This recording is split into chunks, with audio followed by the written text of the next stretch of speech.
800-760-1845. 800-760-1845. That's 800-760-1845. Your hometown radio station since 1949. We are WRMN AM 1410. Elgin time, 8 o'clock.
Cases still busing students to private and charter schools under state requirements. Compounding the problem is a shortage of bus drivers. Author Christopher Scalia is concerned about the decline of fiction reading in America, and he's out with a book titled 13 Novels Conservatives Will Love, but probably haven't read. When you speak to conservatives about fiction they like because it expresses conservative values or ideas, we tend to talk about the same handful of books. And most of those books are very good, but we're so focused on that small selection, I think we've lost sight of kind of the great literary tradition that's at our disposal. Scalia appeared on the Salem Radio Network and said great fiction is a source of beauty. More on these stories at townhall.com. When disaster strikes, flood or fire, every second counts. At Emergency Construction Group, they specialize in immediate response and same-day service for any residential, commercial, or industrial emergency across the Chicagoland area. With over 30 years of experience, they've got the expertise, manpower, and equipment to handle any size loss fast. They follow strict IICRC guidelines to restore your property the right way, the first time. Their team values transparency, constant communication, and strong ethical standards because your peace of mind matters. Licensed, bonded, and insured, they're here for you 24/7, 365 days a year. Call 855-4ECG now. That's 855-432-4669. Or visit their website at emergencyconstructiongroup.com and let Emergency Construction Group put your life back together one step at a time. That's Emergency Construction Group. Your satisfaction is their passion. It's time to wake up and get on the rise with all things Chicago sports. And your host, Mike Napolitano. I'm Italian. I get yelled at all the time. This is normal for me. Are you kidding me? I love it. With the Italians, we get really high, we get really emotional, and then we bring it right back down. And I'm just in the right back down part right now. Dalton Cooper. I think this is the year. I think this is the year he throws for over 4,000 yards. I think Ben Johnson has an understanding of how to take a quarterback and elevate. We've seen what he's done with Jared Goff. Obviously, Jared Goff had gotten to Super Bowl, and he was working with Sean McVay, but. And Brandon Combs. To tell me that a guy in Barry Bonds, who in 2004 has more hits and intentional walks than swings and misses. For a guy who watches Luis Robert and cheers him on, you're going to tell me Barry Bonds does not belong in the Hall of Fame? You are out of your mind, sir. On WRMN 1410 AM, the voice of the Valley. Good morning and welcome into AM 1410 WRMN. You're listening to On the Rise. Myself, Mike Napolitano, and my co-host, Dalton Cooper. Dalton, how's this past week been for you? It's been pretty good. The weather is starting to change. Fall is officially here. It got here rather quickly this year. I don't know if you've noticed or not, but with how hot this summer has been, it's been like 90s all summer, even with the rain. I'm kind of not surprised of the big dip, like right off the bat. Like that just seems like normal, crazy Chicago weather. But it's very temperamental around here. I'm in for sweatshirt season, big hoodie season. Yeah, and you got a nice quarter zip there too. That is nice. I got to get one of those so I can pick a team that wins instead of a team that unfortunately has, doesn't win as much. Yeah, well, last night this got a little drenched, but I stayed nice and warm. Oh, did it rain? Did it rain? Well, not in the traditional sense. Oh, okay, so we'll get to that. Not in the traditional sense, and we will talk about that for sure. We got to talk about another orange team first. I think I used that same transition last week, but hey, it still applies. We've got Bears football right about now, basically Monday night prime time.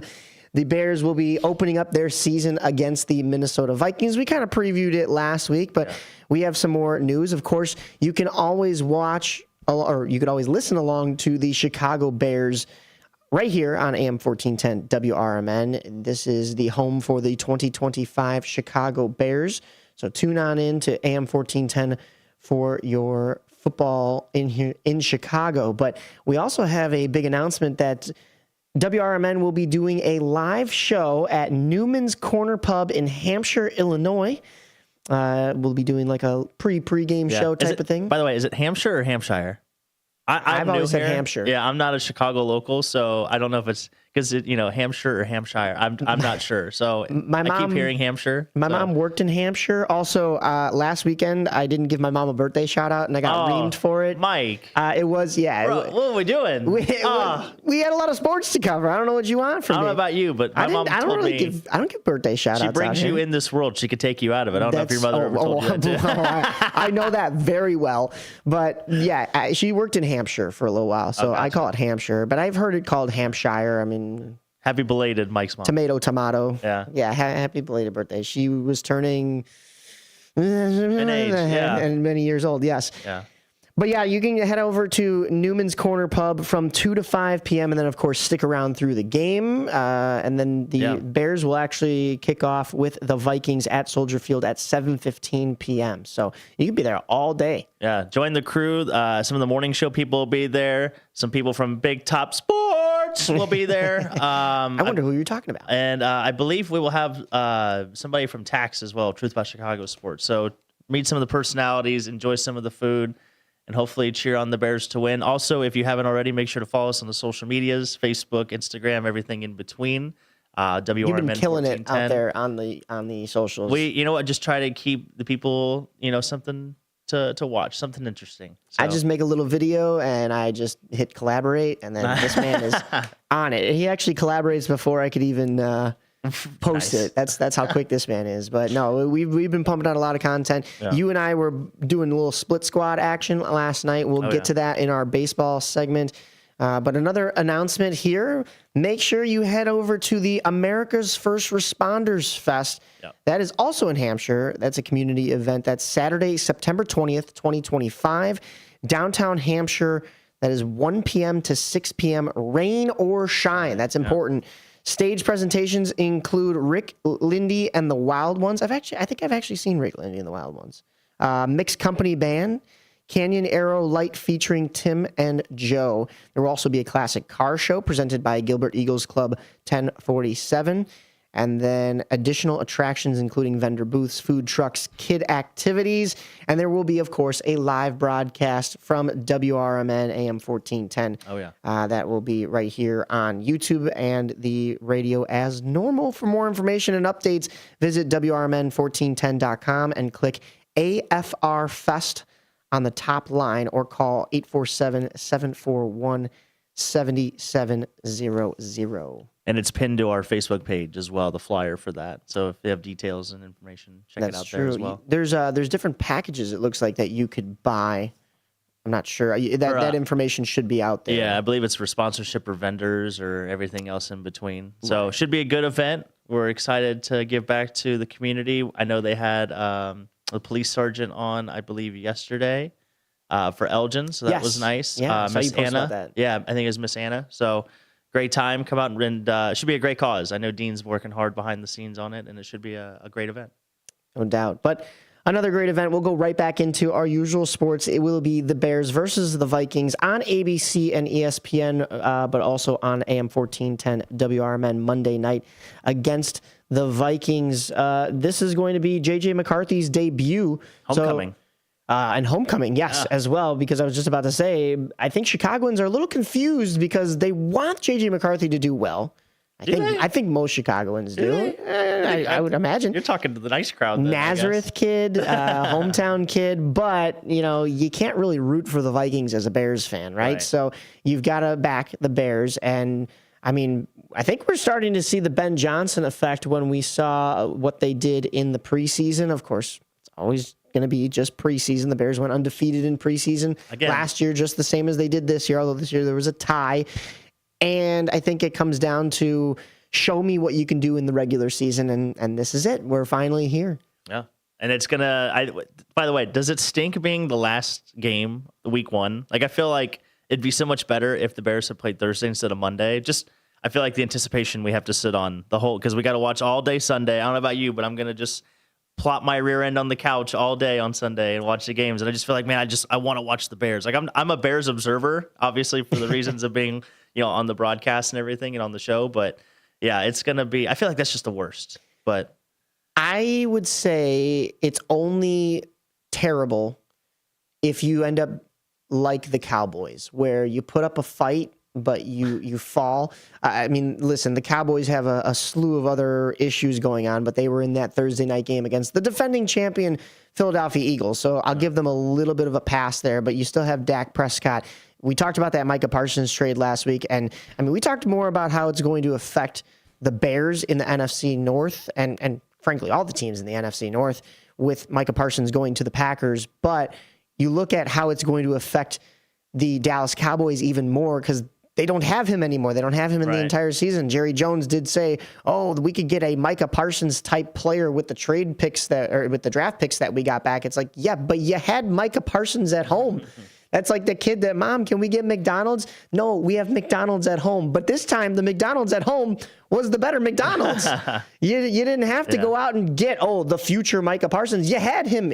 A bird in hand is worth two in the bush. Right. What are you doing? And that's a whole nother fiasco for another day. But you see how they did put up a fight on Thursday Night Football because they were on prime time. The entire country, quite frankly, the entire world is watching. And then you get to Friday night, last night, and once again, the entire world is watching because you have a game in Brazil between Patrick Mahomes and the defending AFC champions, the Kansas City Chiefs, versus Justin Herbert and the Chargers. And Justin Herbert and the Chargers laid it down. Yeah. So when you get to Monday night and you're the Bears, you're going, all right, the Chiefs fumbled.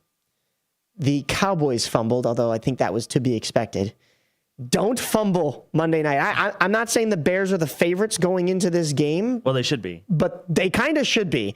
Because J.J. McCarthy has not thrown or taken a snap in the NFL. I've got another stat for you, too. Did you know rookie quarterbacks on the road in their first start are 8-21 straight up and 13-14-1 against the spread since 1970? You know, that's 50 years worth of data. I did actually hear part of that stat, but it was when Caleb Williams was stepping into the league. Right. And it was because that first game, they won against the Tennessee Titans, and it was more so the defense. Yeah, it was more so Will Levis throwing interceptions and the defense for the Chicago Bears that led them to that victory that scored all their points that day. However, they still threw that stat out there and made it look like it was Caleb Williams. And listen, I love Caleb Williams. I think he is going to be that quarterback. You're the one who, even in our intro, announced that you think he's the first Bears quarterback to throw for 4,000 yards. He will be. Yeah, he will be this year. Mark my words. I'm in agreement with you. As long as he stays healthy. Right.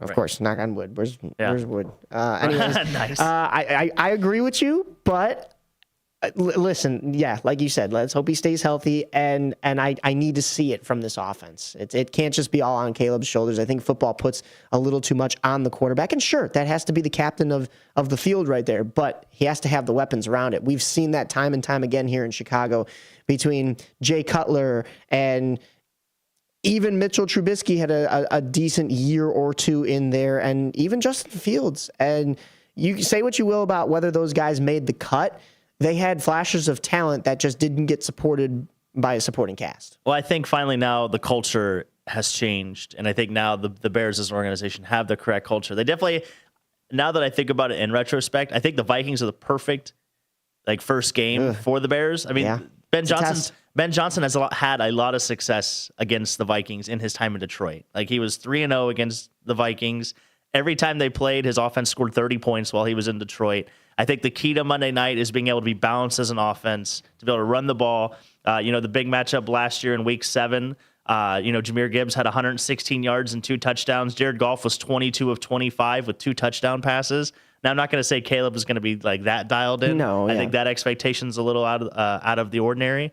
But Ben Johnson has the blueprint to take care of Brian Flores' defense. So to have that familiarity, and he might have a little bit more of a different cast here in Chicago, but I think they do some of the things well that they were doing well in Detroit, especially when it comes to the tight end position. They've got Loveland, they've got Cole Kmet. Obviously, you saw what he did with Sam Laporta. Literally brought him out of nowhere. He was nowhere near a household name a couple of years ago. So. And there's those Sam Laporta to Colston Loveland comparisons. So yes, absolutely, and the injuries too. So I know we're a little banged up at some key positions right now. I believe Jalen Johnson was questionable. Yes, he still is. That's a groin injury. Roshan Johnson may not be available, so DeAndre Swift might have to carry the load a little bit more, which, he had no problem with that last year, I think. But based on the season he had last year, I'm going to chuck it up to hopefully bad O-line play and just bad scheming to begin with. If we can't come out and run the football this year with Ben Johnson, I feel like we as in the Bears will have a huge problem, just because, again, it's all going to come back on Caleb, and we already know how that goes. We saw that last season. So that's what I'm looking forward to seeing is how Ben Johnson will scheme against Brian Flores' defense. He really takes advantage of Tampa 2. He likes to, when Brian Flores and that defense play Tampa 2 and like to do some zone blitzing, they leave the middle of the field open, and I think that's where the tight ends come into play. That's where your running backs come in, doing those check downs, everything else in between. So I've got confidence. You know what? I'm starting to talk myself into this, Mike. I think the Bears are going to win Monday night. I'm feeling it. I hope you're right, and I'm with you on that one as well. The Bears, like I said, 7:15 p.m. on ABC and ESPN, but also right here on AM 1410 WRMN against the Minnesota Vikings.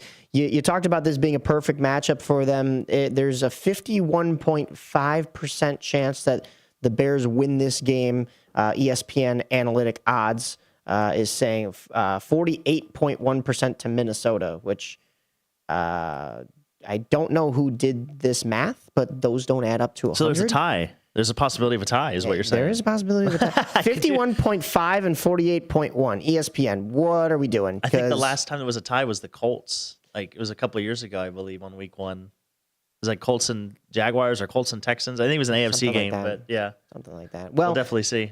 We shall see. Bears football is finally here. I know people have been waiting for a long, long time, and it's going to be quite the test. You have Jordan Addison. You've got Justin Jefferson. No, Jordan Addison's suspended, isn't he?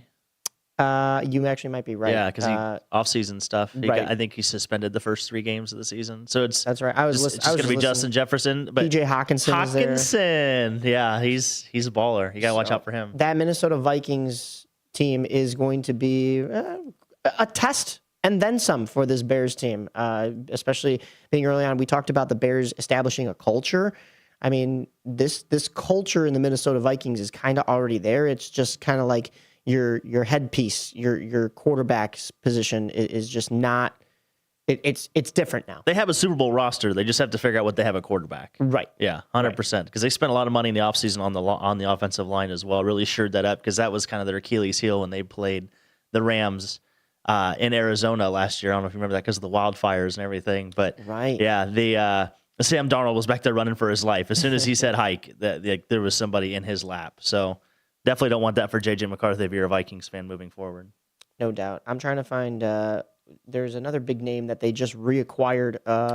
Which is Adam Thielen. Adam Thielen. Yeah, he took a $2 million pay cut to come back home to the Vikings. Yeah, so that's huge for them as well. Yeah, to fill that role now that Jordan Addison's going to be out for a couple games. But yeah, it's going to be interesting. I'm excited to see Luther Burden as well. Yeah, it should be a good one. Yeah. People were very high on him for being a second round pick. Yeah. Yeah. So I don't know my college, but Missouri. Come on, is it? Mike. Oh, Missouri? Yeah. Mizzou? Good old Missouri. But yeah, no, I mean Luther Burden.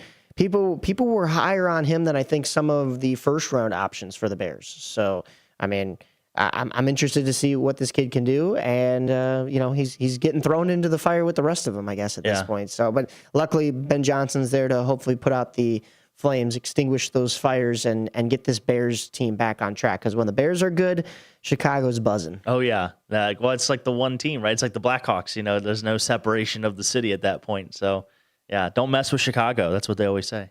that is true. So, this Bears team, I predicted 9-8. I don't know if you had a different prediction in there. I'm more of a 7-10 kind of guy. 7-10. I'm a little more pessimistic. I think we're a year away. I think we are maybe one more offensive piece away, whether it's a running back or just to shore up that left tackle position. That's where my biggest concern is like, can we handle pressure? What's that pressure going to do? Caleb's big problem last year was holding onto the ball too long.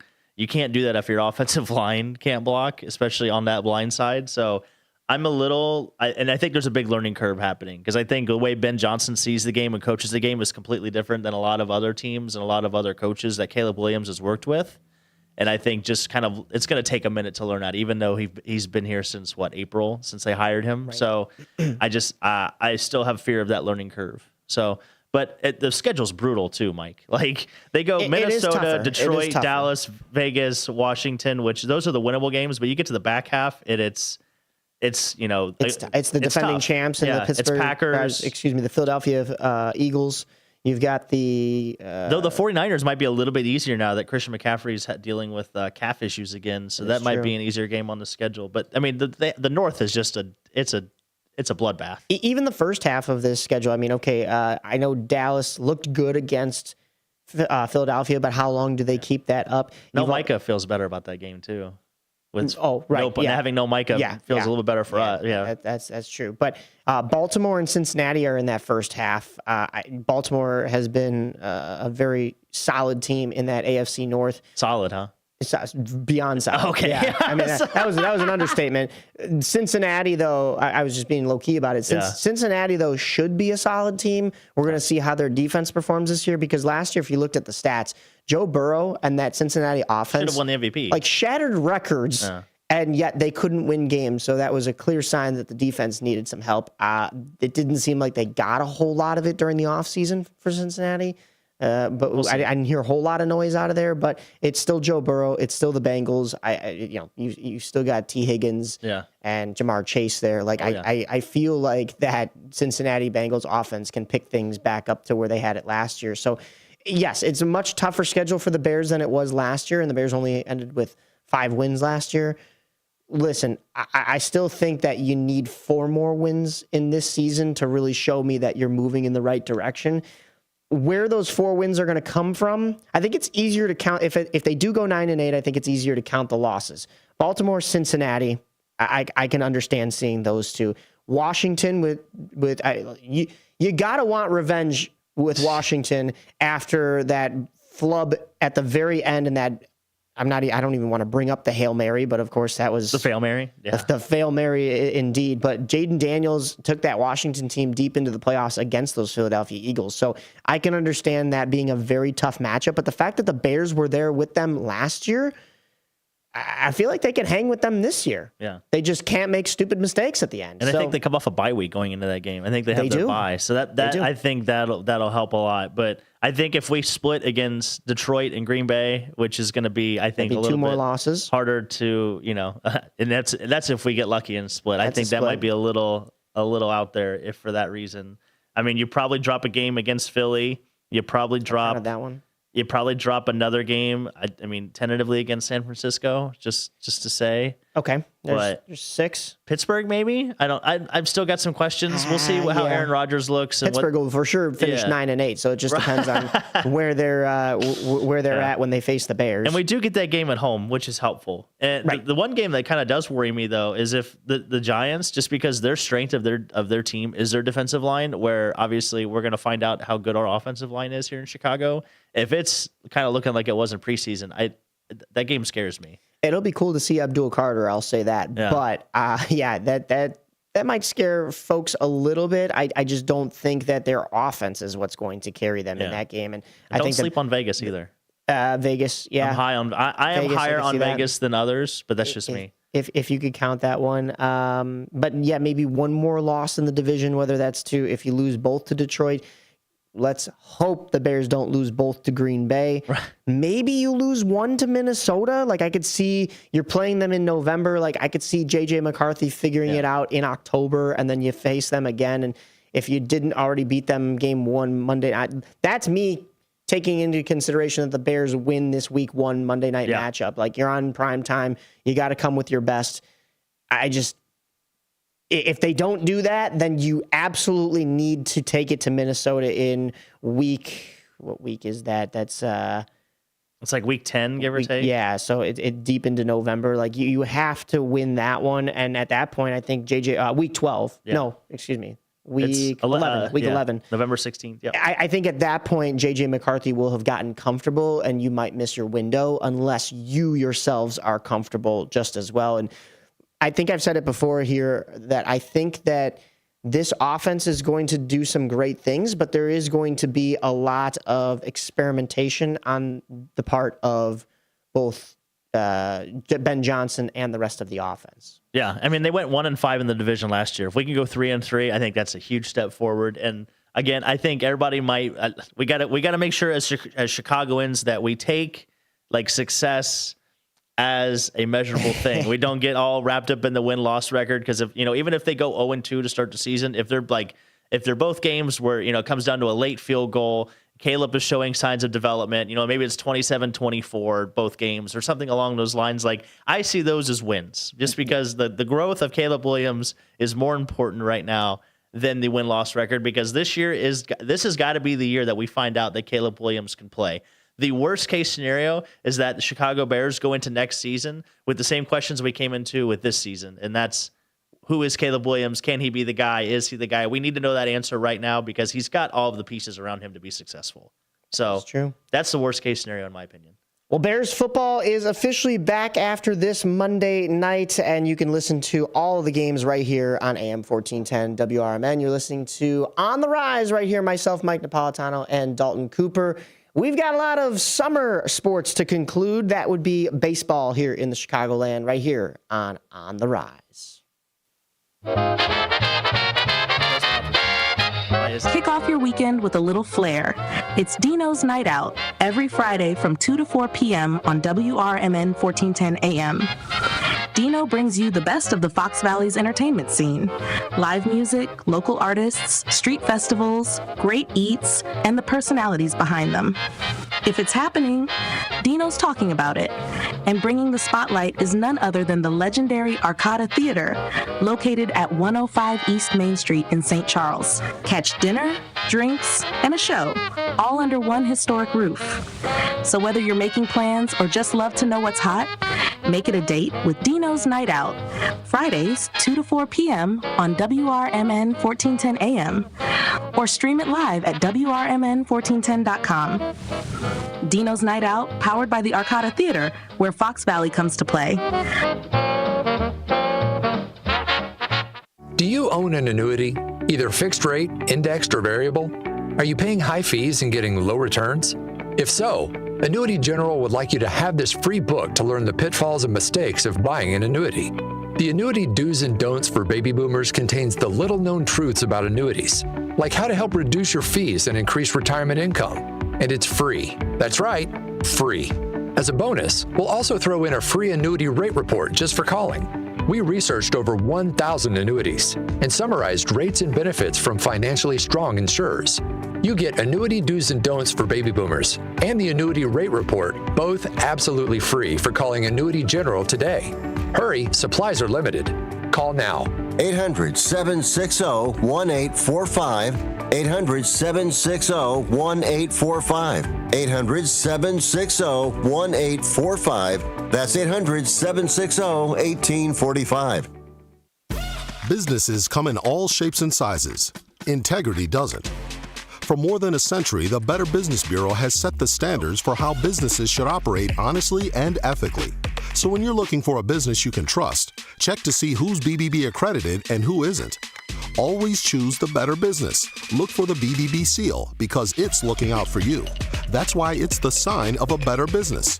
And find a better business anytime at bbb.org. Monday Night Football is here, and your Chicago Bears are taking on the Minnesota Vikings. Don't miss a second of the action as these NFC North rivals battle it out under the lights. Tune in this Monday night to 1410 AM WRMN, your home for every Bears game all season long. Kickoff, big plays, and all the excitement live right here in Elgin on 1410 AM WRMN. This is Larry Jones, and I'd like to talk to you about my bank, American Eagle Bank in South Elgin. Has your bank changed names in the last 10 years? Is your bank another faceless branch with headquarters in another city? Are you tired of earning next to nothing on your savings account or certificates of deposit, or does your personal banker treat you like a stranger?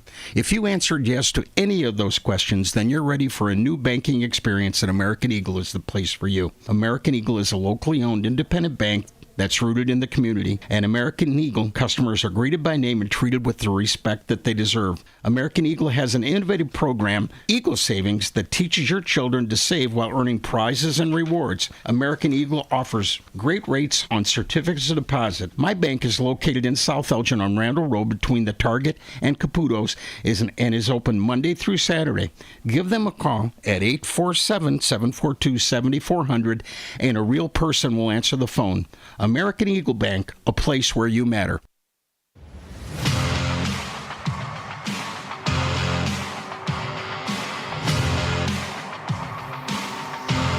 Welcome back to AM 1410 WRMN. You're listening to On the Rise, myself, Mike Napolitano, and Dalton Cooper. And Dalton, for once in a while, in a great while, we can say that it isn't just our independent ball teams here in the Chicagoland area that are hot.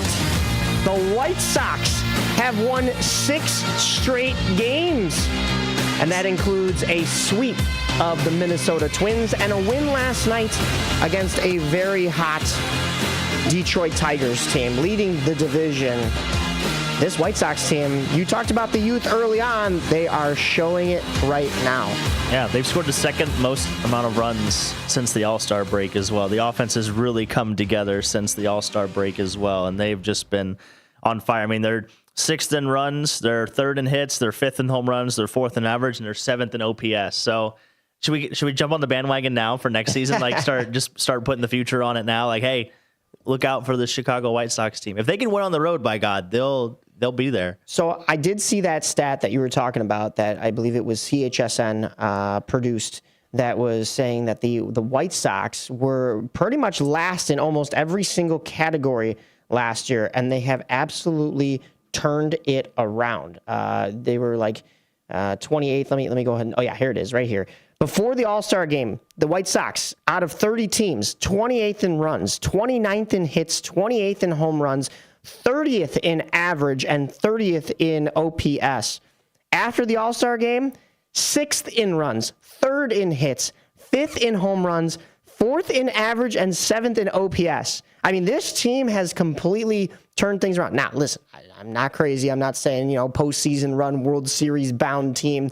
There's a long way to go for that. But the fact that there has been that much of a swing in a year, I guess you could say any year is a competitive year in the MLB, but in a year where I feel like there has been a lot of parity, where, not necessarily the division leads are being turned over, but there's a lot of teams still vying for wild card spots. I mean, you just look at the NL, and we're going to get into it when we talk Cubs, but the Cubs lose that first place spot. That's an example of a division lead changing up midway through the season, actually late in the season. So this second half has been super competitive for the Cubs and the Brewers, but both of them have had a little bit of a skid right now. Brewers, we're still holding on to that first in the MLB spot for a while there.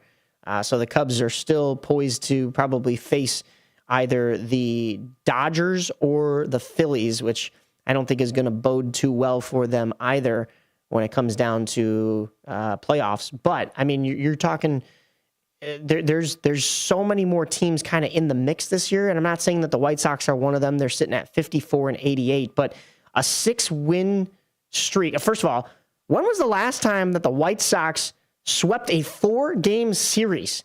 It's been a while. Even in those really great years for the White Sox just a couple of years ago when that team was actually buzzing. I have that stat right here. They get a 4-game sweep in Minnesota for the first time ever. Oh. 3 hits for Edgar Caro and Kyle Teal, 4 hits for Chase Mydroth. Montgomery hit a 450-foot home run. The White Sox, they secured that 5th game in a row that they got a victory. All of them were comeback victories. That's the first time that they've done that since 1986. Wow.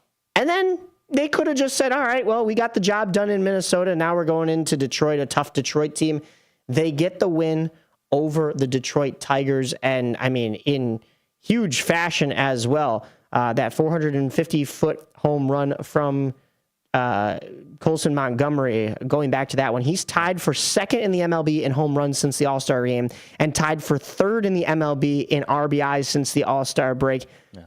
He's only played 50 career games. Yeah. Hotter than a fox in a forest fire. Yeah. You could say. Yeah. No, it's if anything, it just shows that the culture might actually be changing, or that maybe it was really in the room when it came to, the struggles of the White Sox previously. Like, the problem was definitely in the room, and it seems like that problem has left the room finally. Yeah, 6 wins in a row. When you look at the full standings in the MLB, they give you the win streaks. There is not another team that is in that 6 range. There's the San Francisco Giants have won 5 games in a row. Yeah, Baltimore's got 4 in a row. Yeah, Baltimore does have 4. But, I mean, you're talking the White Sox are streaking right now all by themselves. They avoided the sweep against the New York Yankees. They did lose that Saturday game last week, going back to that. So they lose 3 out of 4 against New York at home. It's a tough New York team.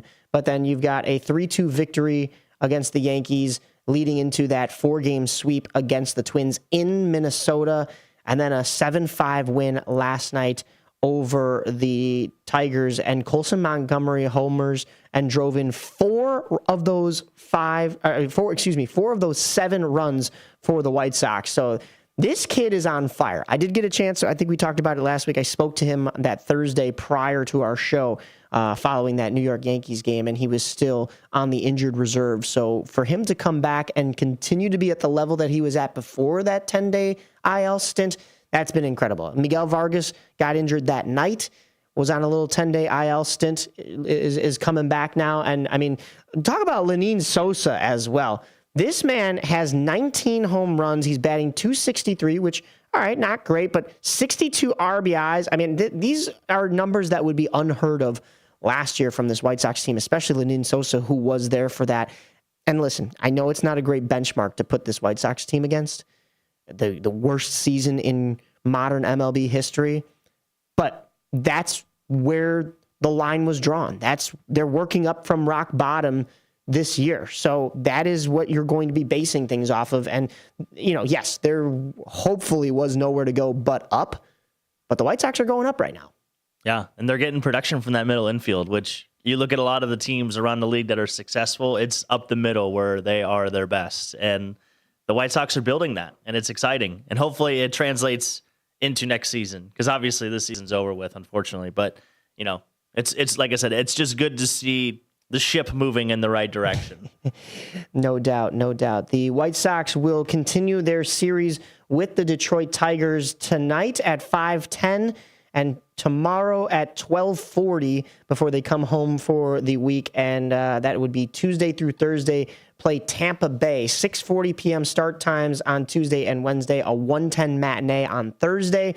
And then they go back out on the road to face a tough Cleveland Guardians team, a 6:10 p.m. start time on Friday, a 5:10 start on Saturday, and then to conclude that series, a 12:40 p.m. start time on Sunday. Let's take a little bit of a break here. And when we come back, we're going to be talking about the North Side and how their playoff hopes are still in the mix. They're still a wild card team, but of course, the Cubs are holding on for dear life after the Brewers kind of overtook the NL Central. What is going on in Wrigleyville? What is going on in Wrigleyville right here on the Rise? Ready to tackle your junk piles? Call the Junk Luggers. From old furniture to entire cleanouts, we do the heavy lifting. And here's the best part. We rehome and recycle as much as possible to keep it all out of landfills. Feel good about your cleanout the green way. Call 1-800-LUG-JUNK or visit junkluggers.com today for your eco-friendly, stress-free service. There's danger out there. It lurks on highways and quiet neighborhood streets. It's more likely to kill you than a shark and more terrifying than the biggest snake. Distracted driving claims lives every day. Every notification, swipe, social post, video, or selfie while driving risks your life. So while you might think public speaking or the zombie apocalypse is scary, what's really terrifying and even deadly is distracted driving. Eyes forward. Don't drive distracted. Brought to you by NHTSA and the Ad Council. When your car is making a strange noise, no matter what it is, you can't just pretend it's not happening. That's an interesting sound. It's like your mental health. If you're struggling and feeling overwhelmed, it's important to do something about it. It can be as simple as talking to someone in your community, or just taking a deep, calming breath when you need it. Nice. For mental health resources, check out loveyourmindtoday.org. At loveyourmindtoday.org, you'll find information that may help you get through a tough time. Things like tips for dealing with stress, how to navigate difficulties like financial worries, anger, substance use, and more. You can also find real stories of how people navigated their own mental health challenges. Because once you start to address the problem, you can go so much further. Visit loveyourmindtoday.org. That's loveyourmindtoday.org. Brought to you by the Huntsman Mental Health Institute and the Ad Council. For nearly 50 years, the DuPage Senior Citizens Council and Kane Senior Council have been dedicated to serving seniors in DuPage and Kane counties. Established in 1975, the DuPage Senior Citizens Council is a volunteer-driven 501c3 non-for-profit organization committed to helping older adults live with dignity. From providing nutritious meals to offering support services, the Kane Senior Council is there every step of the way. With programs designed to enhance independence and quality of life, they're proud to make a difference in the lives of their senior neighbors. To learn more or to volunteer, visit them at 418B Airport Road in Elgin or head to their website at caneseniorcouncil.org.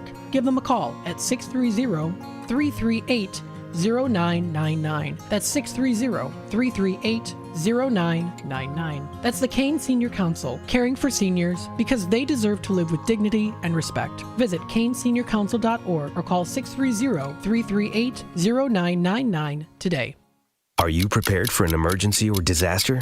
Because it's not a matter of if, but when. Don't find yourself saying, I'll trust water bottles and a flashlight to save the day, but I'll be proved wrong. With a tornado approaching, I'll realize that I lack a wheelchair-accessible shelter. When the floodwaters rise, I'll be up in the attic with 20 cans of beans. It's a recipe for disaster. Let's prepare so we all have a better story to tell. Get started at ready.gov/older adults. Brought to you by FEMA and the Ad Council. Do you owe the IRS $10,000 or more in back taxes? Are you being audited or investigated? Has the IRS sent you a letter demanding payment? You may not owe what they claim. Make this free call to the tax doctor now. Let them negotiate with the IRS on your behalf. 800-234-0316. 800-234-0316. That's 800-234-0316.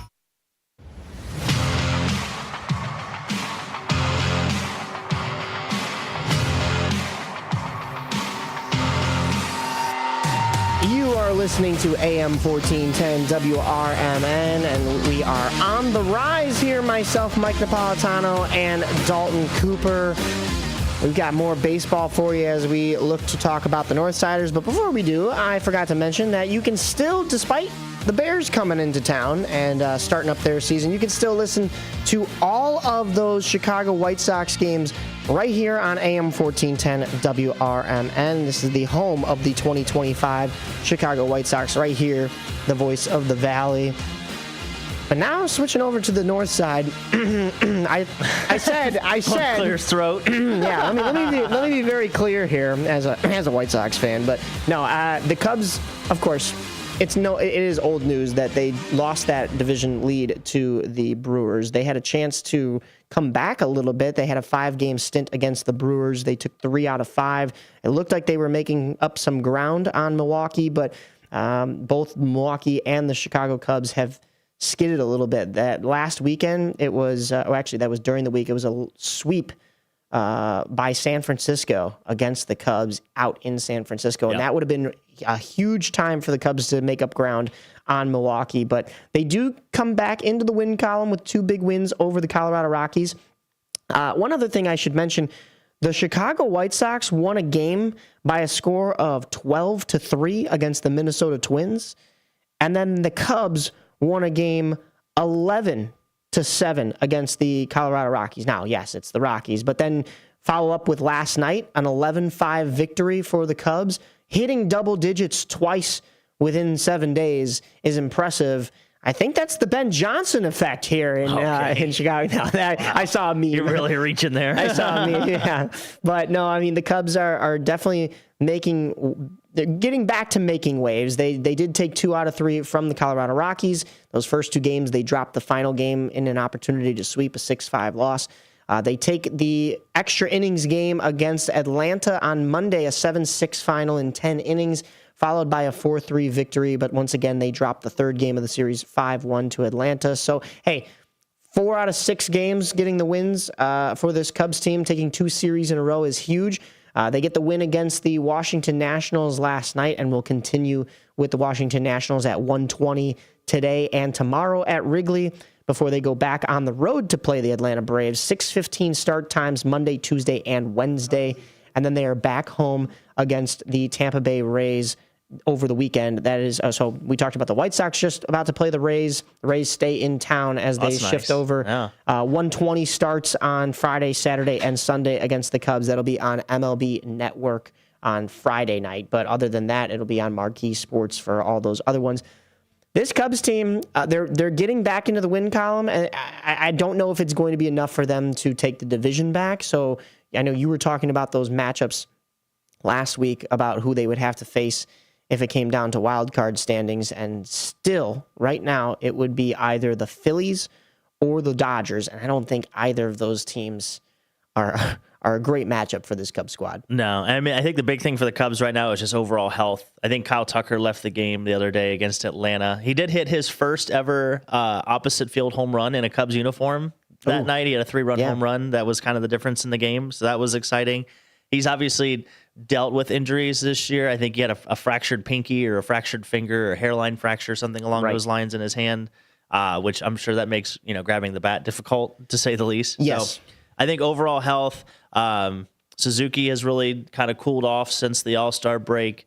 The offense, to your point, though, is coming around. So that's obviously going to be the big bugaboo, or that's going to be the big difference in this team, is if they can slug their way. They're kind of back to what they were at the beginning of the season, right? They're just hitting the ball well, and that's going to be what's going to carry this team far if they're going to go far. So it's going to be interesting to see. Hopefully they can stay healthy. But, yeah, I think they're obviously pretty much cemented in that wild card spot at this point.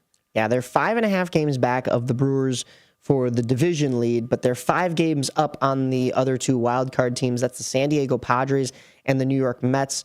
San Francisco Giants are starting to slip in that wild card race. They're 4 games back. But listen, if I'm talking that the Brewers are catchable with 1 month to go here in the season, or just under, the wild card that lead that the Cubs have they're able to slip. And with San Francisco sweeping them, being 4 games out of that final wild card spot, if the Cubs slip quite a bit and San Francisco does well, you could look to see San Francisco sneak into that third and final spot. Or Arizona even. Or Arizona, yeah, they're 5.5 games back. The Snakes, the Diamondbacks, but your Reds have now slipped a little bit further. They're dead, 6 games back. That's going to be a much tougher climb. I'm only saying. I mean, if I'm saying 5.5 games isn't a tough climb, dead. Mike, they're dead. But the way that the Cincinnati Reds have been playing, it doesn't look like they're going to turn that around anytime soon. So when we look at the wild card race, though, I don't think Cub fans should be concerned.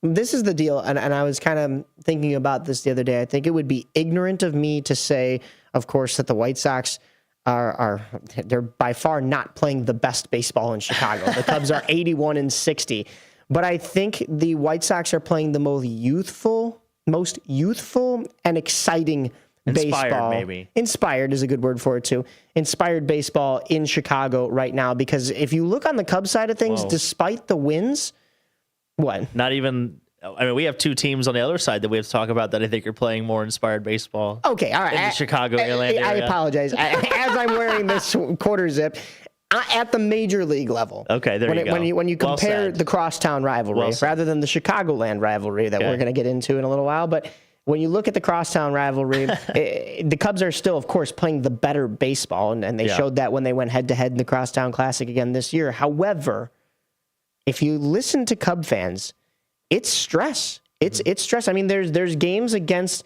the Atlanta Braves where they're down early in the game and they have to climb back in extra innings. And it was a huge win for them. That I kind of glossed over that extra innings win that they got against Atlanta. But the hero of that one was Carson Kelly, who hit a game-tying 2-run homer in the 8th. And then he had the game-ending single in the 10th. Yeah. So it was all Carson Kelly in that one, and a huge morale boost for this Cubs team. But other than that, like, I feel like every single Cubs fan I've talked to or has seen watching along to a game this past week, it's just been anxiety. It's been stress. Right. And yes, that's what happens when your team is competitive and the stakes are high, right? Right. White Sox fans, we don't know that too well these days.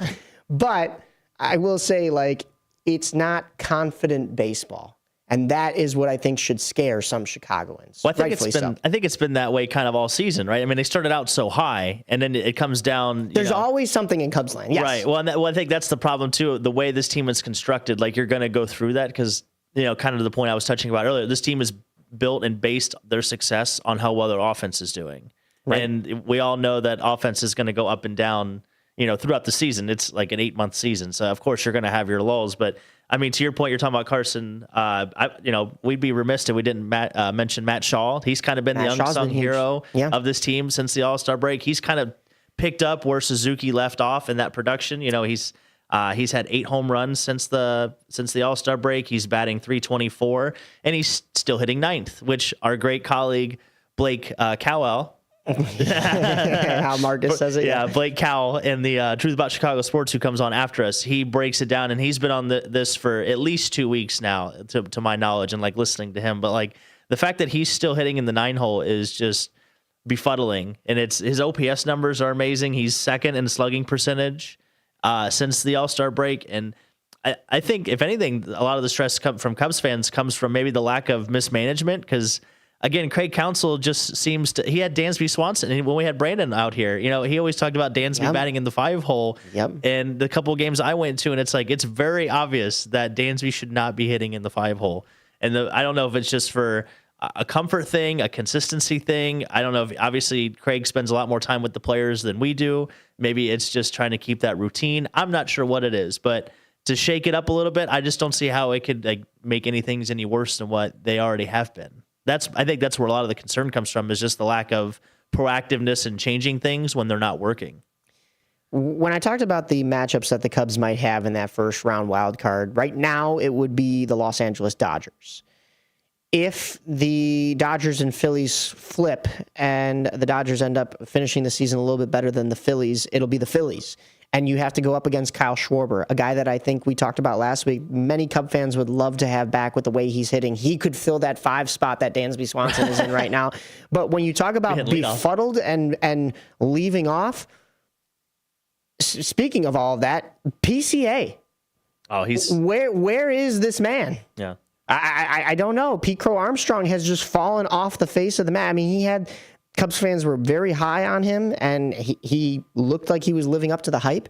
And now a lot of mental mistakes. Mental mistakes are correctable. Physical errors and physical mistakes are going to happen in a stretch of a 162-game season, or however many games you play being called up after the fact. But mental mistakes are huge, and they're a confidence. They show that the confidence isn't there sometimes to begin with. So Cub fans are a little nervous about that PCA flyer. Yeah. I mean, he's what, 23 or 24 years. I mean, he's still a kid. But that's what I'm saying is Cub fans are worried. Should they be worried? No. I mean, I think he's a young kid that is going to develop into what he's predicted to be, and I think they shouldn't be worried. But like we were going back to what we were saying, it's always something in Wrigleyville. It's either at the start of the season, they're riding too high, they need to slow down and hit the brakes. Then when they hit the brakes, they're hitting the brakes too much, and we're going into the All-Star game losing, and that's not going to bode well. And actually, that one was right, because you lost the division lead. However, now that you lost the division lead, they're going to miss the playoffs completely. It's like, no, you're sitting in the highest wild card spot. You're sitting comfortably. But yes, now the matchup that you have first round of the playoffs is probably not favorable. You've played your best baseball against the Milwaukee Brewers, despite them being the best team in the MLB, playing .613 baseball. I think you would want that rivalry in the first round, Cubs versus Brewers, despite all the, dark magic that the Brewers are using to win 14 straight and such. But I don't think you want the defending champion Los Angeles Dodgers, because I think they are that team that the Cubs are aspiring to be, that keep that pace, not riding too high, not riding too low, get themselves into that comfortable playoff spot, and then turn things on. And the Phillies are just raking right now. So what is it for the Cubs? What do they want? Well, they're 23-21 post All-Star break. So even with their struggles, they're playing .500 baseball. So they're going to sustain where they're at. We're going to see what happens when they get to, postseason time. If they can get above average pitching, I think this team, the ceiling is wherever you want to put it. Because that's what they've been missing all season. That's where the consistency parts come in. So we'll see what happens. Consistency. Well, we're going to stay consistent here on The Rise. We have more baseball for you coming up. And then, of course, be sure to tune in from 10 to noon for the truth about Chicago sports. You're listening to On the Rise one more time right here on AM 1410. Myself, Mike Napolitano, and Dalton Cooper. Are you dreaming of a getaway? Want to leave the stress of daily life behind? Whether it's a relaxing cruise or an adventurous land escape, Planning the perfect vacation doesn't have to be a hassle. At Cruises International, they specialize in vacation destinations, land and sea, making your dreams come true. Located at 1721 Moon Lake Boulevard in Hoffman Estates, Cruises International isn't just about booking travel. They're your personal concierge, trusted travel advisor, and advocate. Your preferences are unique, and they'll take the time to understand exactly what you're looking for. From personalized service to their global network of specialists, they ensure that your vacation is tailor-made just for you. It's time to plan the vacation of a lifetime. Call 800-255-7447. That's 800-255-7447 today and speak to a cruise and vacation expert. Cruises International. It's time to set sail to your dream destination. Your hometown radio station since 1949. We are WRMN AM 1410, Elgin time, 9 o'clock. News this hour from Town Hall. I'm Greg Clugston in Washington. The nation's unemployment rate increased to 4.3% in August as hiring slowed way down. Government revisions also show the economy lost jobs in June, the first monthly decline since the pandemic. Who's to blame for the weak jobs numbers? U.S. employers added just 22,000 jobs last month. Democrats blame Trump policies for damaging the economy. The president targeted the Fed for not lowering its benchmark interest rate. Speaking with SRN News, economist Richard Stern says the Trump tariffs are dampening. With the lack of confidence that businesses have in making investment decisions. But he also said residual Biden administration policies are just as much to blame. The Biden administration continue to expand regulations in every sector of the economy, making it hard for businesses that already exist to continue functioning and being in business, employing people. Richard Stern with the Heritage Foundation, George Williams, Washington. Another legal roadblock for a Trump administration policy. A federal judge has blocked the government from ending temporary legal protections that have granted more than 1 million people from Haiti and Venezuela the right to live and work in the U.S. The judge said Homeland Security Secretary Noem's actions exceeded her authority and were arbitrary. President Trump has signed an executive order renaming the Department of Defense as the Department of War, a title last used in 1947. We won the First World War. We won the Second World War. We won everything before that and in between, and then we decided to go woke and we changed the name to Department of Defense. So we're going Department of War. Congress must approve the name change. Now that Florida is taking steps to be the first state to get rid of school vaccine mandates, some states are looking at following its lead. Others are promising to protect vaccines for kids. More at townhall.com. We all hear the radio ads about the IRS. They tell you to be afraid, to be scared, and they try to frighten you into calling. I'm not here to do that. Tax Relief Advocates is different. TRA is here to tell you that if you owe money to the IRS, whether it's $5,000, $50,000, or $500,000, we have a solution. It doesn't matter if you're sitting in your car, at work, or with your kids. No matter where you are, call now. 800-583-0141. Don't lose hope. TRA can eliminate or reduce what you owe to the IRS. Generous programs are now available that can give you a fresh start. Our passion is taxes and helping individuals fix their IRS problems. We have over 1,000 5-star reviews on Google and an A+ with the Better Business Bureau. You don't need to be afraid of the IRS any longer. End your tax nightmare today by visiting us online at TRA.com or call 800-583-0141. That's 800-583-0141. Tax Relief Advocates. Real solutions for real people. Tesla is asking its investors to approve a proposed compensation package for CEO Elon Musk that could be worth almost $1 trillion. In a regulatory filing, Tesla says if approved by shareholders, Musk would be handed shares worth as much as 12% of the company in a dozen separate packages if the electric car maker meets certain performance targets, including massive increases in car production, share prices, and operating profit. It could make Musk the first trillion-dollar executive. The payoff is in shares and not cash. Those goals are extreme. In one case, Musk would have to convince investors in the stock market Tesla is worth $2 trillion in total, double what they value it today. I'm Ed Donahue. Former President Biden has decided to build his presidential library in Delaware. He has tapped a group of former aides, friends, and political allies to begin fundraising and finding a site. News and analysis at townhall.com. A weak jobs report sent stocks lower to close out the trading week. Stocks gave up an early gain on Wall Street and closed lower Friday. The S&P 500 fell 0.3%. The Dow Jones Industrial Average fell 0.5%. The Nasdaq Composite fell less than 0.1%. The losses follow a discouraging update on the job market. Wall Street is questioning whether the U.S. job market has slowed by just enough to push the Federal Reserve to cut interest rates, or has it slowed too much, signaling an economic downturn. The action was more decisive in the bond market, where yields tumbled following the latest economic update.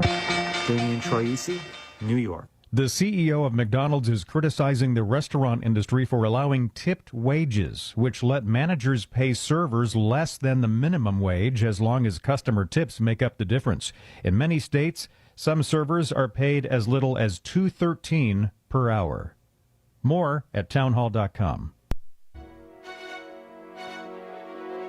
Tune in to Big Top Sports with Derek Geyer every weeknight from 6 p.m. to 8 p.m. He'll have sports thoughts from the center ring of Chicagoland and to the outer rings from across the nation. Weather from Chicago Cubs, White Sox, Bulls, Bears, Blackhawks, Stars, Fire, Boomers, whatever the national story is of the day. Geyer and his sports czar takes will either have you nodding in agreement, yelling at the radio, or in all honesty, a bit of both. With the way the Chicagoland sports and sports are in general, there's bound to be thrills, chills, and oh my God moments. So get your snacks and libations ready, because this is going to be a wild ride. Big Top Sports with Derek Geyer's quirky and insightful Fanatics take will make you feel a little or a lot better about your Chicagoland sports viewing experiences.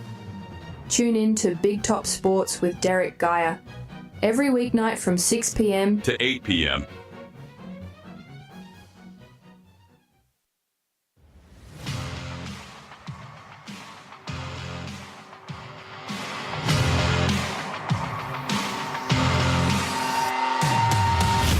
Welcome back to AM 1410 WRMN's On the Rise. You're listening here on a Saturday morning as a part of our River Media Network Sports Saturday mornings. And it's myself, Mike Napolitano, and Dalton Cooper. Still talking baseball here at the 9 o'clock hour. Be sure to follow us on all of our socials. You can find On the Rise both on Facebook and Instagram. You can find WRMN on both as well. Oh, yeah.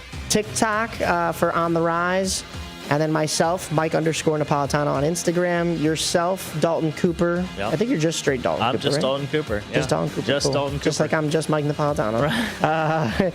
And of course, be sure to check out all of our socials for all the content that we don't get a chance to bring to the show. But stay locked in for all the analysis here afterwards.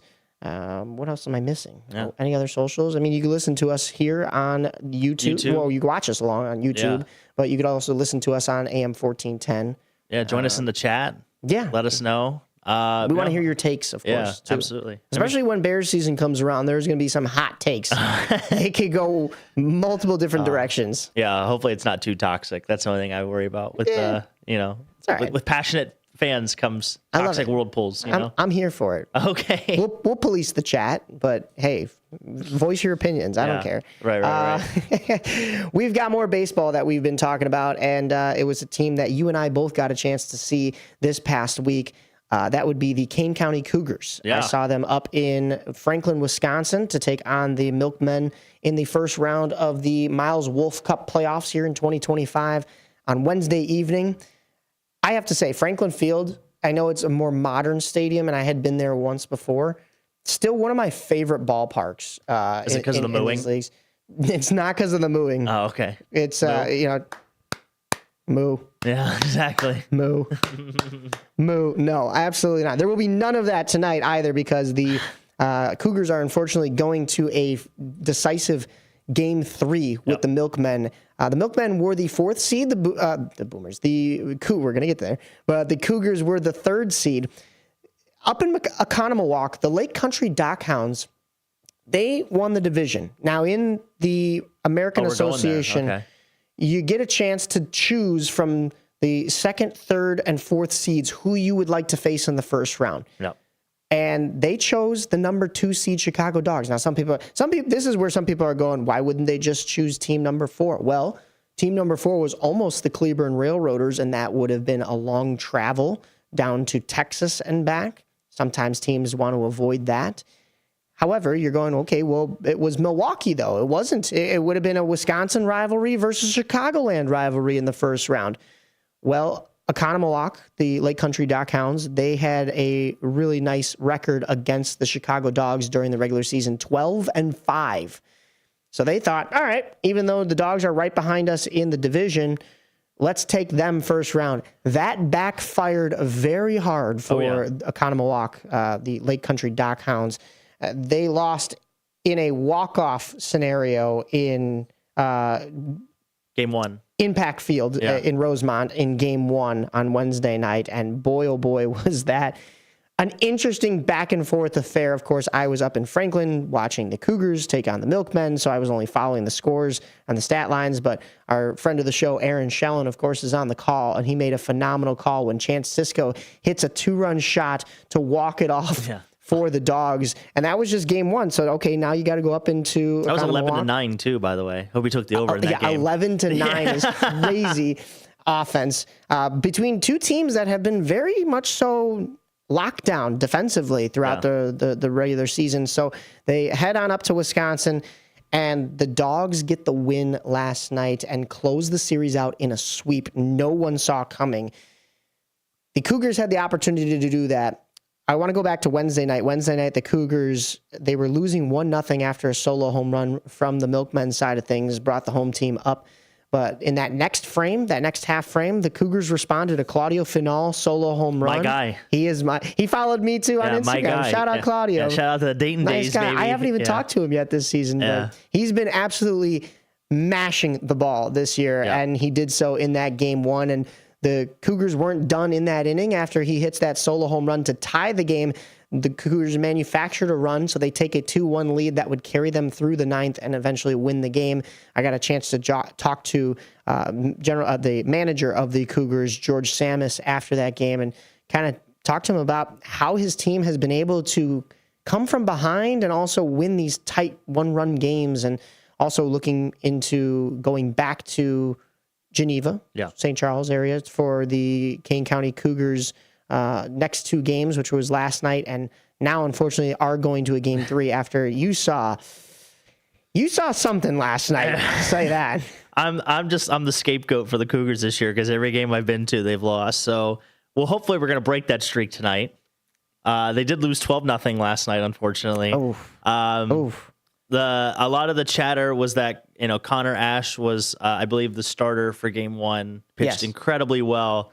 That was just kind of the downfall of last night, right out of the gate. I can't remember the starting pitcher's name, so forgive me, but it looked like he kept looking at his hand after every pitch, like in the first inning or so. I don't know if he was dealing with a blister or something. The velocity was definitely off because, like I said, the first 2 batters of the game last night for the Milkmen, top of the first, both hit like identical shots into the left center field gap for doubles, and all of a sudden 2 batters in, it was 1-0 Milkmen, and you could just tell like it was on from there. Like the momentum had already been seized, and you could just kind of feel after the top of the first, it was 3-0 Milwaukee. So definitely a tough way to start a ball game there. But I believe Kane County can come back. I think Milwaukee, shot their bullet last night. They wore all black, their uniforms.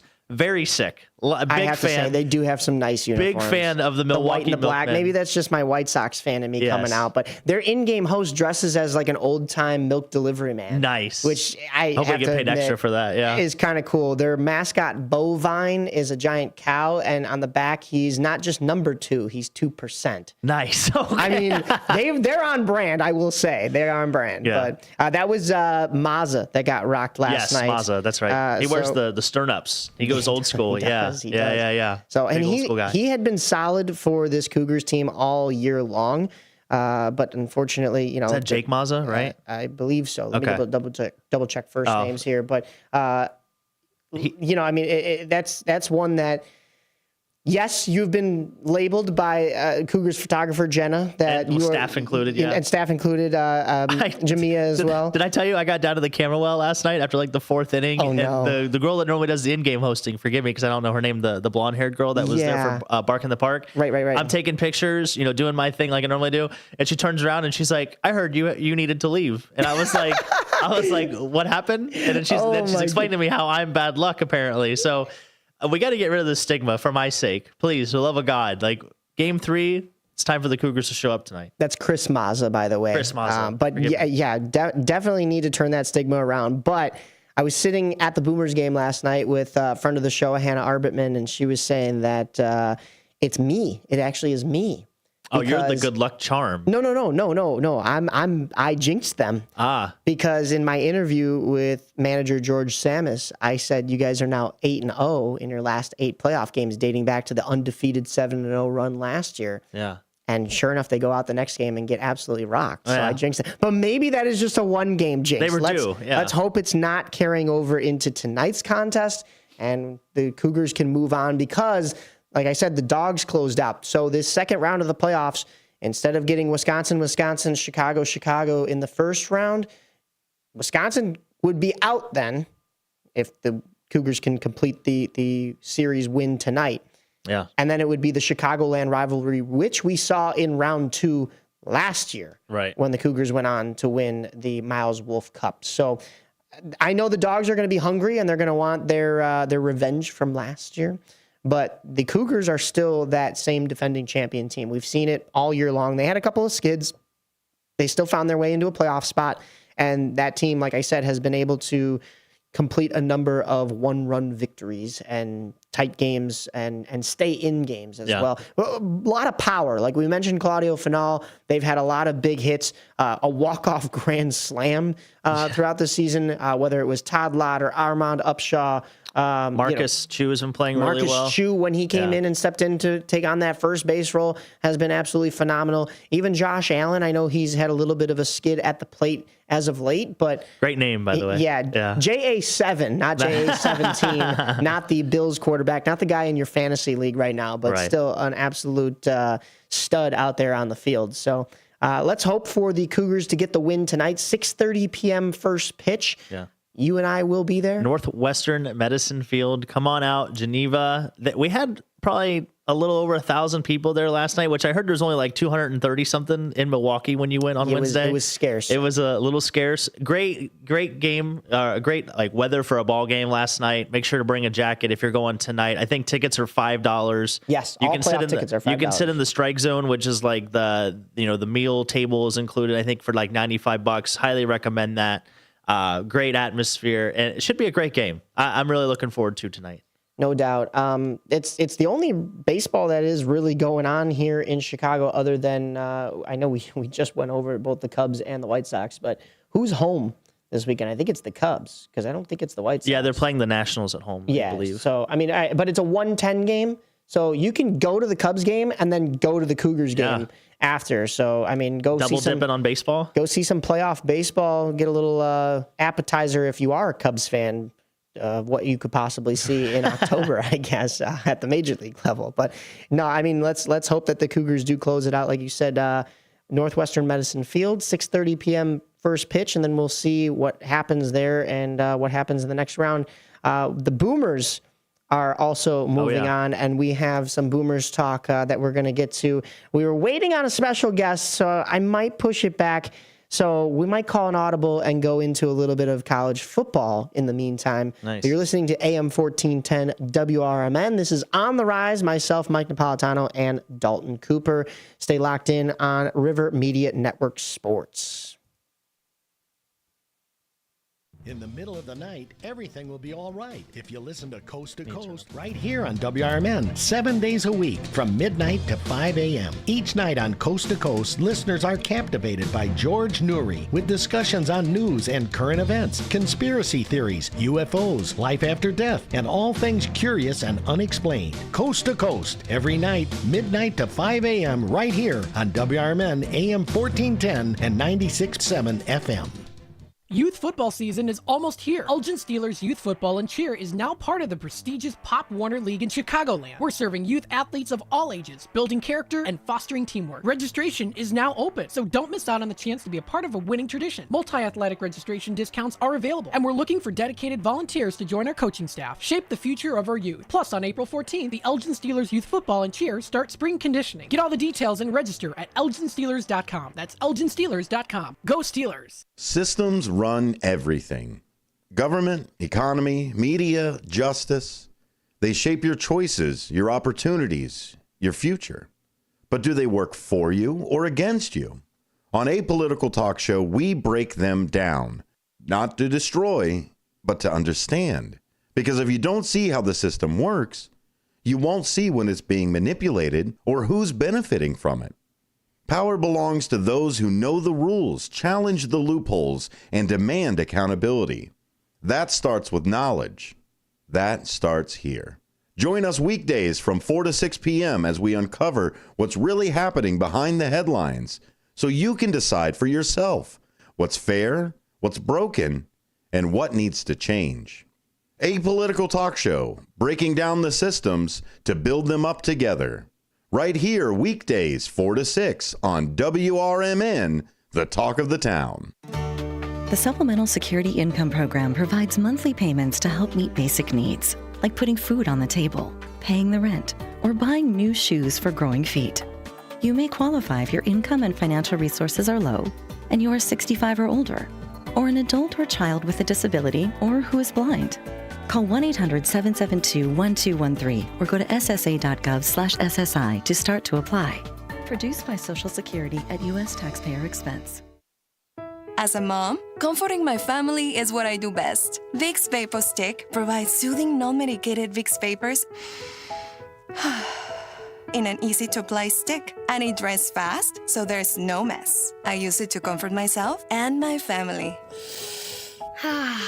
Thanks, Mom. Vicks Vapo Stick, soothing comfort for the whole family. And try Vicks Vapo Shower Max for steamy Vicks Vapors when you need more comfort for yourself. Use as directed. A loved one owns a gun, and for a while now, you've been concerned about their behavior. They're just not acting like themselves. They've been distant, they've been unpredictable, they've been lashing out. They've been saying things that make you worried they might harm themselves or friends or family. Or you're worried this loved one might hurt you. Maybe they recently threatened someone with their gun. You know something needs to be done, and you wish more than anything you could hit pause on this situation. Well, here in Illinois, you can, with a firearm restraining order. In extreme cases, this order temporarily prevents a person in crisis from having a firearm, giving them time to heal before they do something dangerous or even deadly. If you are worried about a loved one in crisis who has access to a firearm, learn more about firearm restraining orders at illinois.gov/pause to heal. A public service announcement brought to you by the Illinois Department of Public Health, Brady, and the Ad Council.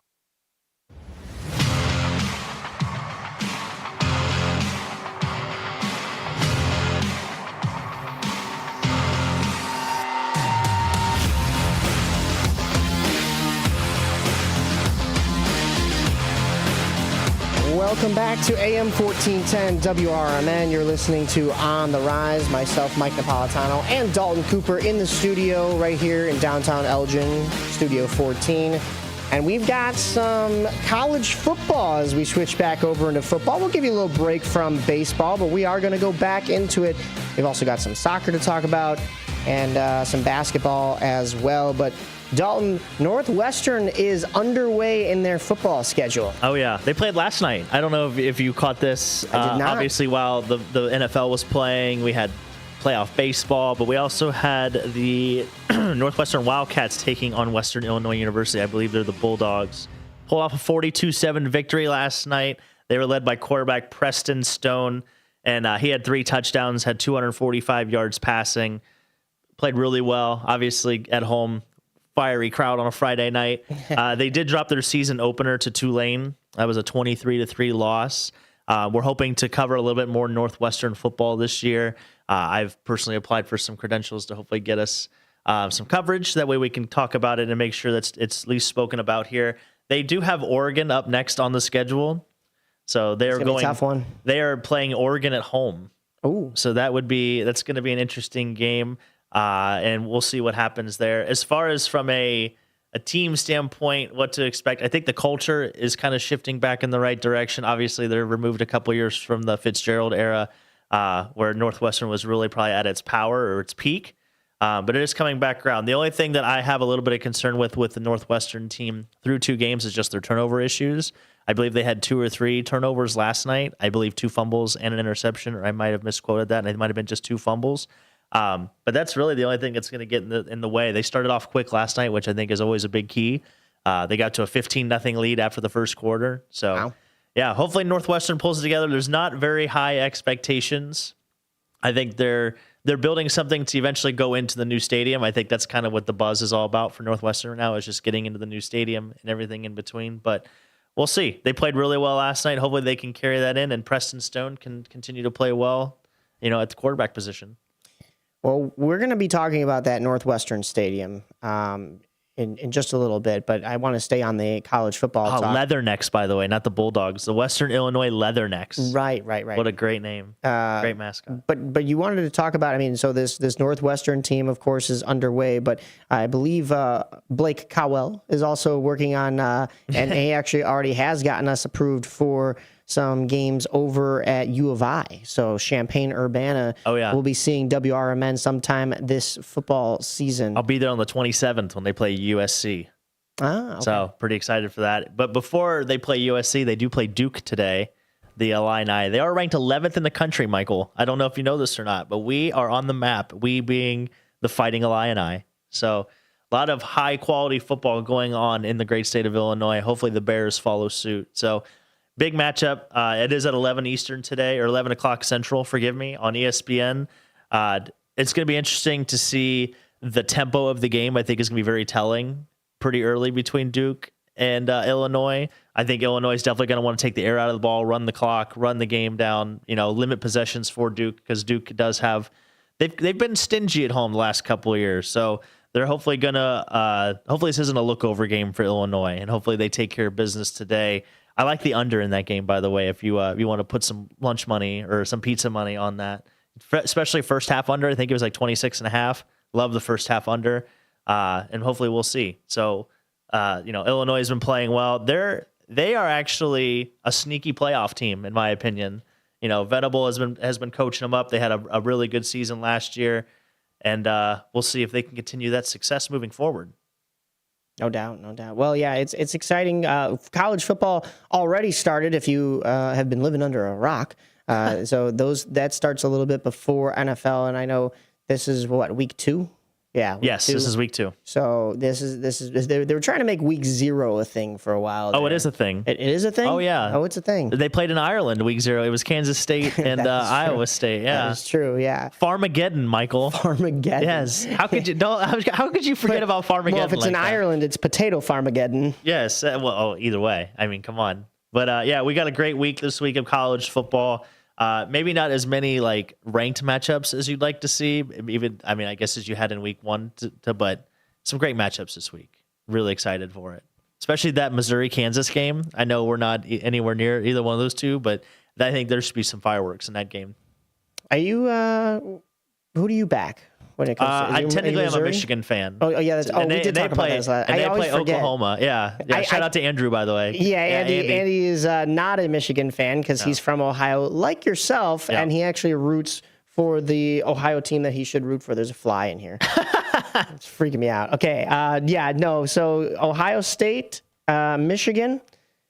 Big rivalry, if you're not aware. And our buddy Andy, who has joined the show before to talk Sky, he's going to be going head-to-head with you this year on a lot of things. Yeah, just like every year. They did win the national championship, but they didn't beat Blue, right? They didn't beat Michigan last year. So that'll be the task. It's similar to the Bears if they were to win a Super Bowl but lose to the Packers in that season, not beat the Packers. What would you rather, you as a Bears fan? Would you rather beat the Packers twice, or would you want to win the Super Bowl? You don't get both. It's been 50 years since we won the Super Bowl, so I think we would much rather have that. 85, I think was the last time, 85. Right? So it's not 50 years. Come on now. Yeah. Isn't that 50 years? It's 40. 40. Okay. Well, Come on, math. don't It's, add. it's Don't still too add. early. Yeah. Anyway. Yeah, don't add. But yeah, the Illini take on Duke, and then they have Western Michigan, and then they have a big ranked matchup with Indiana on Saturday, September 20th in Bloomington. So college football is here. We need to talk about this more on our show. I got to find a way to get you into college football. I know you're not really big into.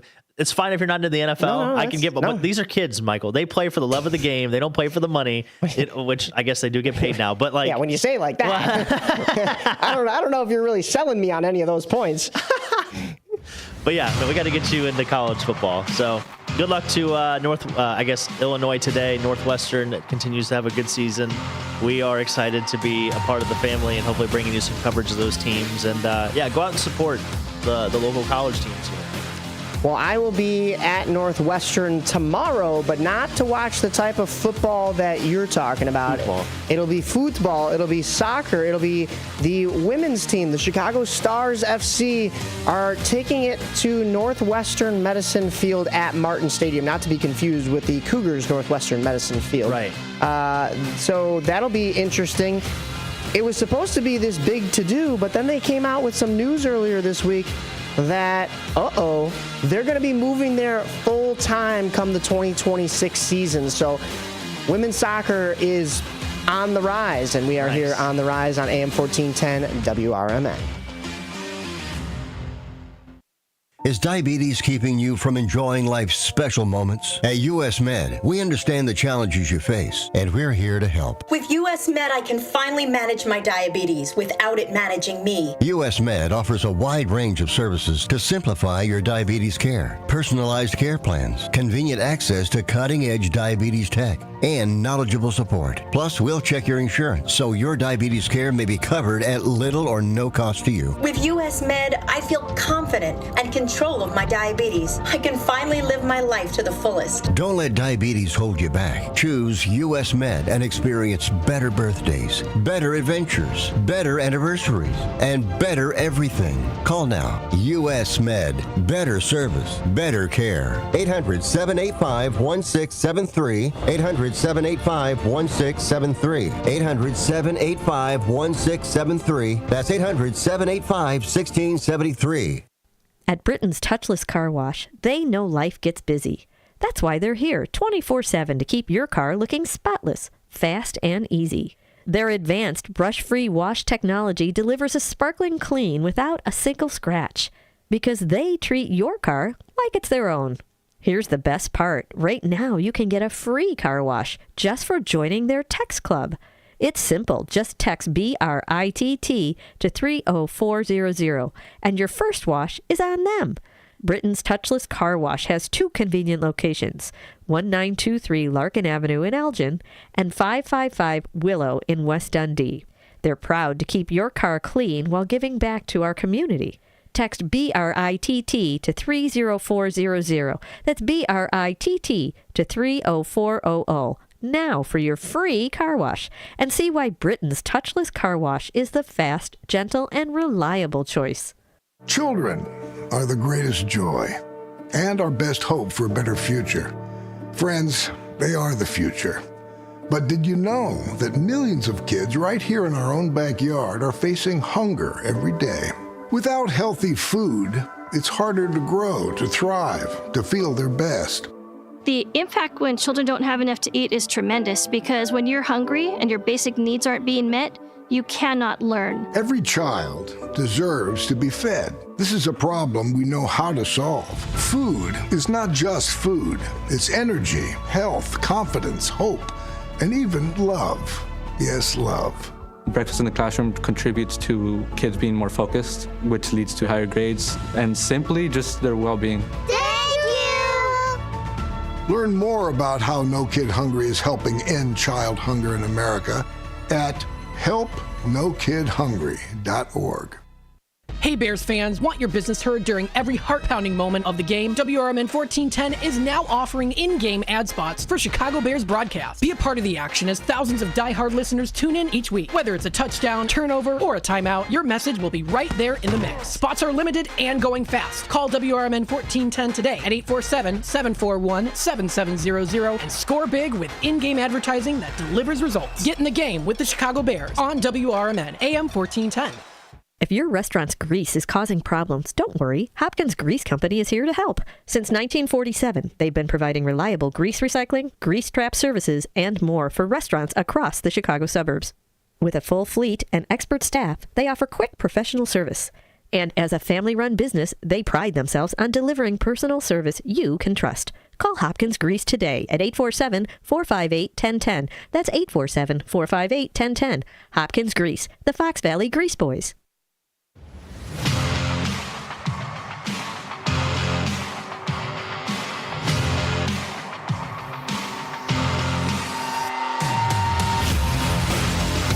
Welcome back to AM 1410 WRMN. You're listening to On the Rise. Dalton Cooper to my left in studio, and myself, Mike Napolitano, running the board this morning.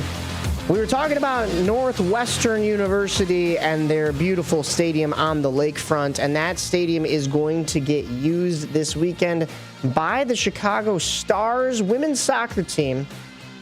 But Dalton, that won't be the last time. It has been announced that the Stars are going to be playing their entire 2026 season at Northwestern. So that is huge. What I was hearing last night, a little birdie at the Frontier League game told me that information may have leaked early.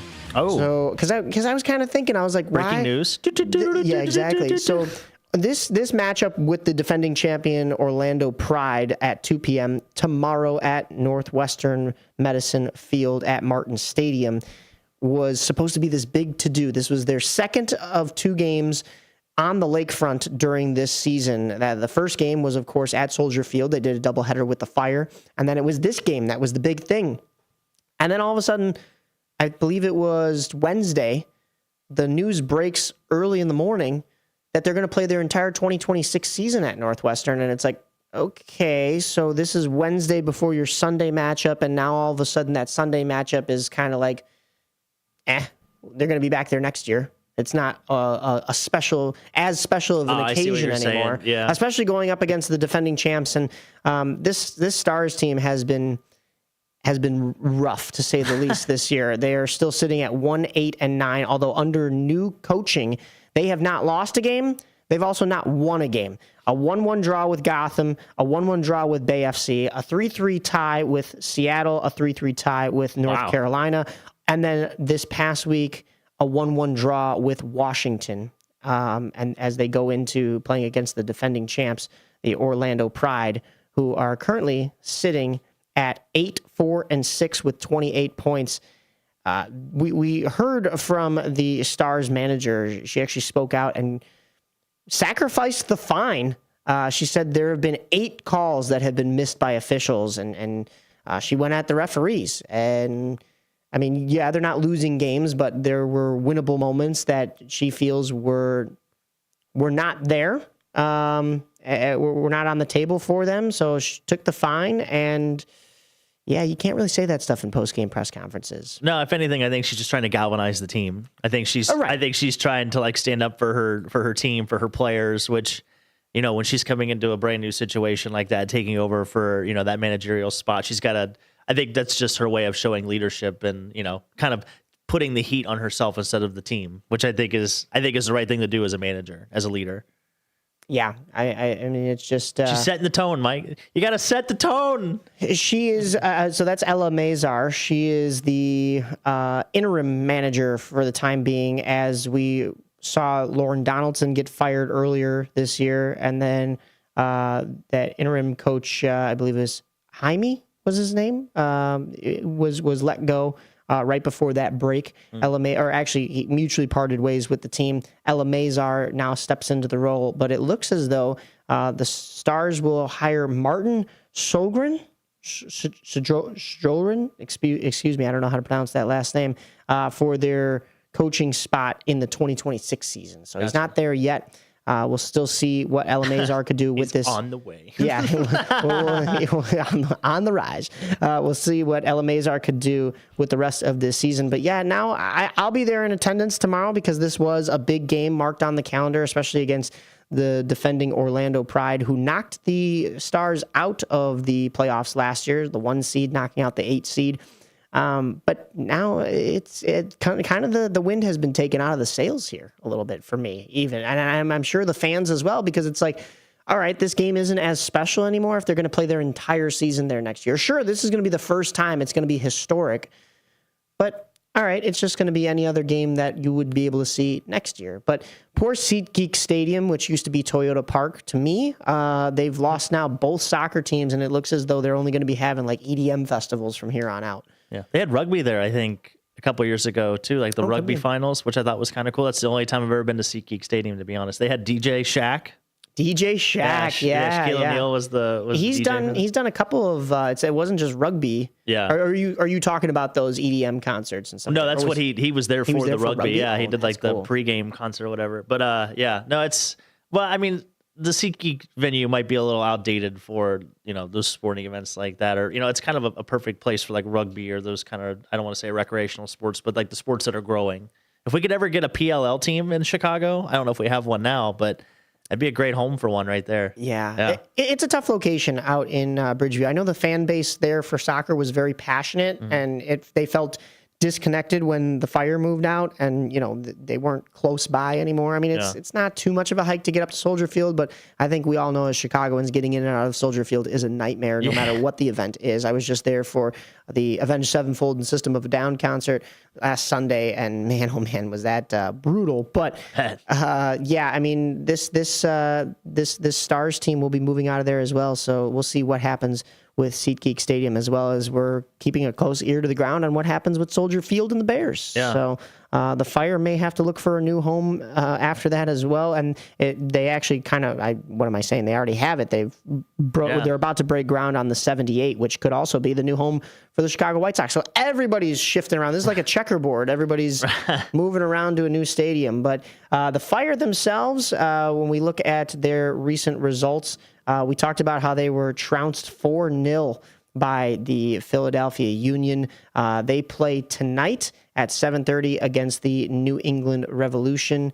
So you can catch that game on MLS Season Pass. That's Apple TV Plus. The Fire are 11-6-10. Their upcoming games, their fixtures, they have tonight against the Revolution. And then they have Saturday, September 13th. That is also at home against New York City FC. Although with the Bears playing at Soldier Field now, this game tonight will be at SeatGeek Stadium. The game next weekend, next Saturday, I believe will be back at Soldier Field. Yes. Yeah, because they go on the road at Detroit. Yep. Yeah, so that'll be against New York City. So that's your soccer update for the week. It's going to be exciting once we get some Stars coverage tomorrow.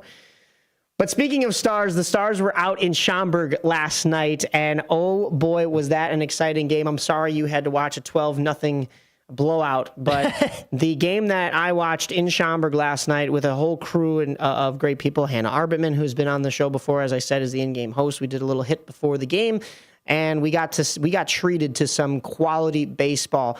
The Boomers went down 3-0 at one point, and were only able to climb back a little bit here and there until they were chipping away. Bottom of the ninth, it's 3-2 in favor of Lake Erie. Boomers, mind you, had won Wednesday night 9-3 in Lake Erie. So if the Boomers won last night, they had a chance to move on to the next round of the Frontier League playoffs here in 2025. This Boomers team, we talked about it last week with Tim Calderwood. They have only lost 2 series in their existence, and one of them was just a wild card game to the Evansville Otters back in 2023. The other one was the championship to the Quebec Capitales. So they made it all the way to the dance and just lost in 2022. So this is the first time that the Boomers, they missed the playoffs by a half game last year. This is the first time the Boomers are back in the playoffs. They rally in the 9th inning. MVP all year long has been Anthony Calarco, and he hits a game-tying single with a full count and 2 outs. So the Boomers are down to their last strike, and he hits a single to drive in the game-tying run. And then you're thinking, all right, we'll go to extras and we'll fight it out. Nope. Very next batter, Nick Podkul, former White Sox prospect. He was with the Birmingham Barons last season. Steps up to the plate. I mean, you're thinking maybe he gets a double and Calarco's fast enough to come around and score, and that's the walk-off. Nope, a no-doubter over the wall. Nick Podkul hits a 2-run shot. Boomers win 5-3 and walk off Lake Erie, sweep Lake Erie to go undefeated still in these playoffs and move on to round 2 against the Gateway Grizzlies. Yeah, happiest people in the building are probably the people that work there because we don't have to come to work tomorrow. Let's go. They were probably the happiest people. But no, it was great. To your point, it was a no-doubter. If you watch the video on their social media, the left fielder just kind of turns and watches it go over his shoulder. That's the season for him. And that is, that's got to be an amazing feeling. So great shower bath, great post game by yourself. That was my first interview with a water dump. I feel like I've become big time. Yeah, now. I'm glad you got out of the way too. You set it up perfectly. So make sure to check it out on our Instagram. I page. apologize. I'm not sure who it was of the Boomers team that dumped the water on him. I got to go back and take a look at who that was. But he comes up to me before I even grabbed him I grabbed Nick Podkul for the interview, and he looks at me and he goes, "Are you going to interview him?" And I looked at him and I was like, yes. And in my mind, I'm like, I know exactly what you're about to do. So, yeah, I grabbed Nick Podkul. I heard him sneaking up behind me. I'm surprised Nick didn't at all. Yeah. And then it was a perfect, go check out that video. I figured you saw it in the phone, too. I figured you would see him over the corner of the shoulder as it was happening. That's what I was worried about. Is he going to give it away? Because if he's looking into the phone or the camera or whatever, he might see him over the shoulder. But right. Yeah, no, great moment. It's great for the Boomers. They're moving on. This team's destined for big things. I think this team, when you have these kind of victories that really galvanize a group, they show that resiliency to come back. And it really just instills the belief that they are never really out of a game. I spoke to Boomers player Michael Gold out on the field last night, and he was one of the interviews we did. He hit that walk-off on 4th of July. And I said to him, because he said, man, he's like, can you believe that just happened? And I'm sitting there dumbfounded as well. And I turned around and I said, you see those 4 numbers out there? 2013, 2014, 2017, and 2021. I said, those 4 years, I don't think I have seen, I saw some really good teams in 2013 and 2014 with Frank Pfister and Gerard Hall and the Boomers. And shout out to those guys. Those guys were buddies of mine. But I don't think I've seen a team that has done what this Boomers team has done all year long. Just like the Cougars, winning close games, coming back late in innings, down to their last strike in the 9th twice. Yeah. I believe that Nick Podkul home run was on an 0-2 pitch or a 1-2 pitch. But backs up against the wall and still finding ways to just be confident. And Nick Podkul said that in his answer to that same question. He said, we stay the course. We don't get nervous. We don't panic. And you saw it last night. There was no panic. There was only celebration out on the field afterwards. And man, oh man, was that an electric field after that. Everybody was out there. Those workers that don't have to go to work tomorrow, they were out there even celebrating with the Boomers. I played Westchester baseball with Derek Salata, so he and I got a chance to reconnect last night. And I forgot he was a year younger than me, but 7 feet taller than me. So I'm like, hi, sir, how are you? But no, we had Tim Calderwood, of course, came down to celebrate, and we were going to have Nick Odo on. Sorry, Nick, to out you, but we'll have to get you on at some other point. I'm sure they're sleeping in this morning a little bit, and rightfully so. But they're going to be playing Tuesday and Wednesday, 6:30 p.m. start times at Wintrust Field here in Schaumburg. They should have home field advantage over the Gateway Grizzlies, who have also moved on. However, there were scheduling conflicts with the fields. So the Boomers will have to forego their home field advantage and play the first 2 games in Schaumburg and the final potential 3 in this best-of-5 series in Gateway. That'll be Thursday, Friday, and Sunday at Gateway. So if you could get the first 2 wins, though, at home, I think that'll bode well for the Boomers, and then you just have to win a tough one on the road. This is a deep pitching staff for the Boomers, so I have no doubt. Last night on the mound, you had former Windy City Thunderbolt Buddy Pindell. Yeah. So Kevin Santiago, former guest of the show and friend of the station here, was Program. at the he was at the game. So he went out onto the field to celebrate. Of course, he wasn't actually doing the celebrating because but midway through the game, Hannah went up to him to do a promotion. I don't think she knew who he was. I think she recognized him, but it was like, I don't know what the promotion was, but she handed him hot dogs and she's like, enjoy your off season, guys. And the entire crowd just starts laughing. It's like, I went up to him. I'm like, you didn't know you were going to get roasted coming to this game, but they were there in support of Buddy Pindell, who was of course in that Bobby Jenks era of Windy City Thunderbolts pitching. And of course, he didn't get the win, but the Boomers did, and that's all that matters. Yeah, So. and back-to-back games, giving up 3 runs. You're gonna, it puts you in a good position to win ball games when that happens. So No doubt. I've seen the Boomers go undefeated in the playoffs. They went 6-0 in 2013 en route to winning that championship. We saw the Cougars go 7-0 last year, but hey, you don't have to go undefeated. let's just not talk about it. You just got to. Yeah, I know I've been saying it way too much. Knock on wood again. Let's cut that out. But Boomers moving on to round 2 of the Frontier League playoffs here in 2025. We have a little bit of Sky news that we just have to get to. They have won a game. They have won a game. That was against Connecticut on September 3rd, an 88-64 victory. And then last Saturday, after we jumped off the mics, unfortunately, they fell in Seattle, 79-69. And they did play last night, too. But they did play last night, and that was against the Indiana Fever, a 97-77 loss, a 20-point loss. Indiana almost breaks triple digits on them. It has not looked good for the Sky against this Indiana Fever team all year, and of course, they've built in this rivalry because of the Angel Reese versus Caitlin Clark storyline. However, we have some Angel Reese news. Yeah, she did not play last night. She had received her 8th technical on the season, so by WNBA standards, you do get a 1-game suspension for that. Tyler Marsh, the head coach, did kind of mention, like, hey, we were kind of hoping they'd make it a flagrant that way because it was kind of a he says, she said situation that really wasn't maybe warranted for a technical.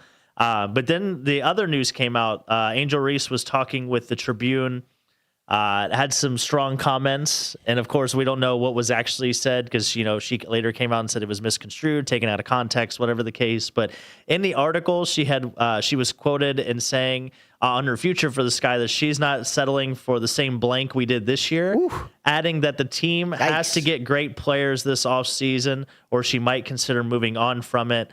Obviously, the Sky are 10-31, eliminated from playoff contention. She went on to further comment that we can't rely on Courtney Vandersloot to come back from an ACL tear at the age she's at. I know she'll be a great asset for us, but we can't rely on that. We may need someone probably a little bit younger with some experience, somebody who's been playing the game, is willing to compete for a championship and has done it before.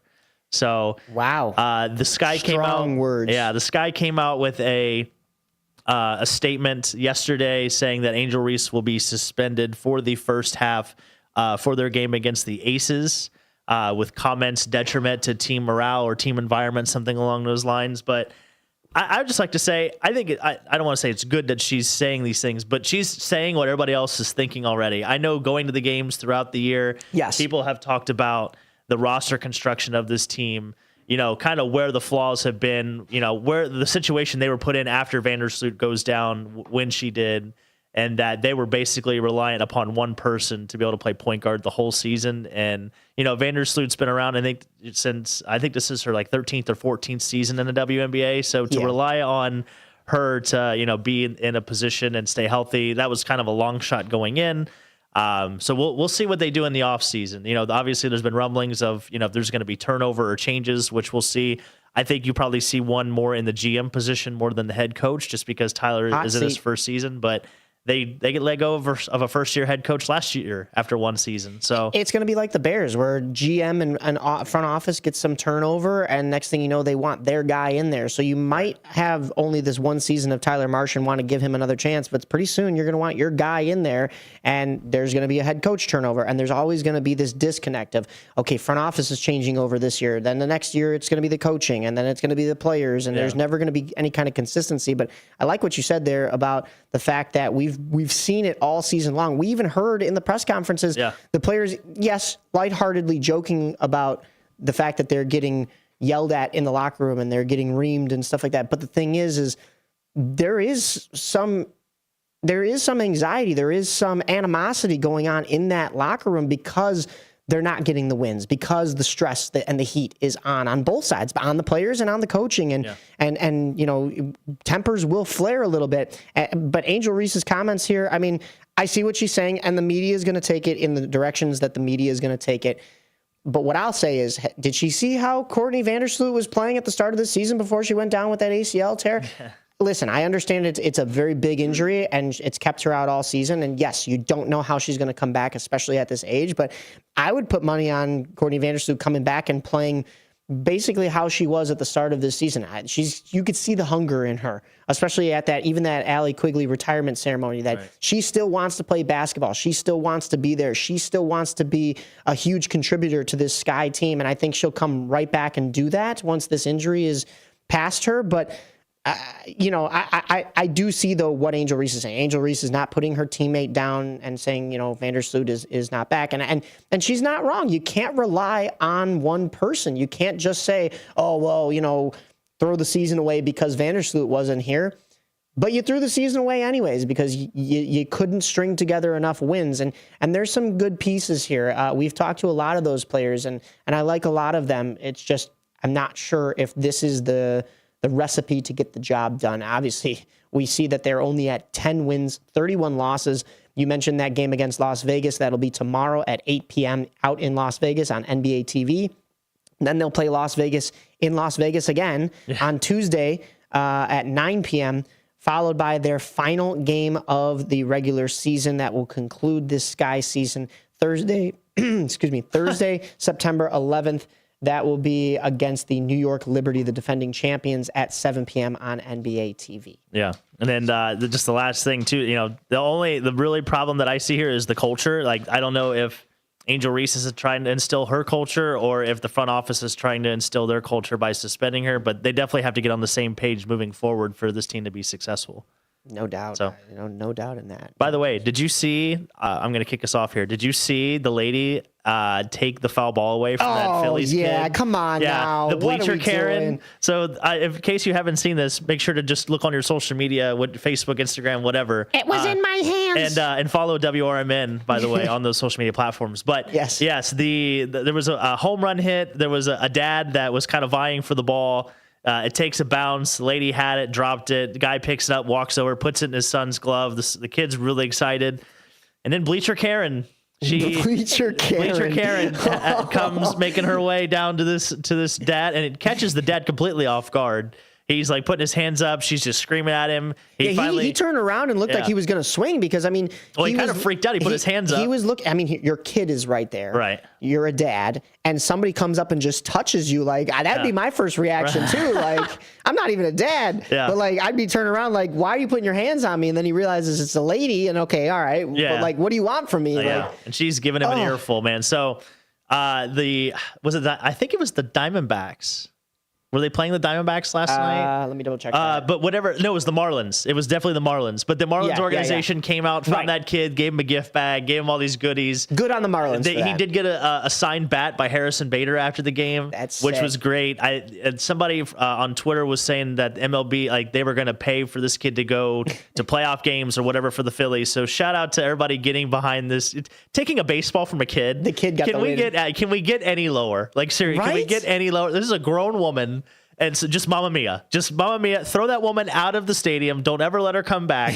We obviously have seen how, like, it's for a ball. And like, the Phillies got the win 9-3. So of course, I had to bring that up in this last segment that we're doing. But yeah, shame on her. It was insane. Go check out the video and let us know your thoughts. Yeah, I mean, they got the win 9-3 over Miami, although I think that's to be expected. But they also took 2 out of 3 from Milwaukee. So we were talking about those Milwaukee struggles. Yeah. It's because they're playing a tough team like the Philadelphia Phillies. But yeah, that kid got the ultimate win. So that's the good Mamma Mia right there, because that kid, oh boy, he's going to be saying Mamma Mia from the stands all playoffs. But yeah, lady, what are you doing? I couldn't see close enough in the video if it actually was in her hands. But like, if it was, if it's in your hands, you should catch it, right? It's hard for me to believe that dad ripped the ball out of somebody else's hands and then went and gave it to his kid, like, and was so surprised at that reaction from her. Like, if you actually rip the ball out of her hands, then you got to think that she's coming for you, right? 100%. But like, yeah, that's nuts. Yeah. My Mamma Mia, real quickly, is going to be,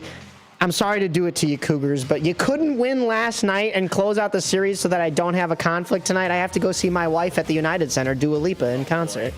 Yeah. She doesn't know it yet, but okay, I was gonna say, well, tell her we said hi. She's my wife. WRMN. Yeah, I don't think I did it anywhere close enough. So. Future ex-wife, yeah, future ex-wife. Dean in the studio. You said your dad instincts were kicking in. Maybe. Yeah, exactly. Oh my goodness. Yeah, so I'll be at Cougars for a little bit to start the evening, but you'll take us the rest of the way through. Hopefully you bring that luck, and hopefully the Cougars move on, so we get that Chicagoland rivalry between the Cougars and the Dogs.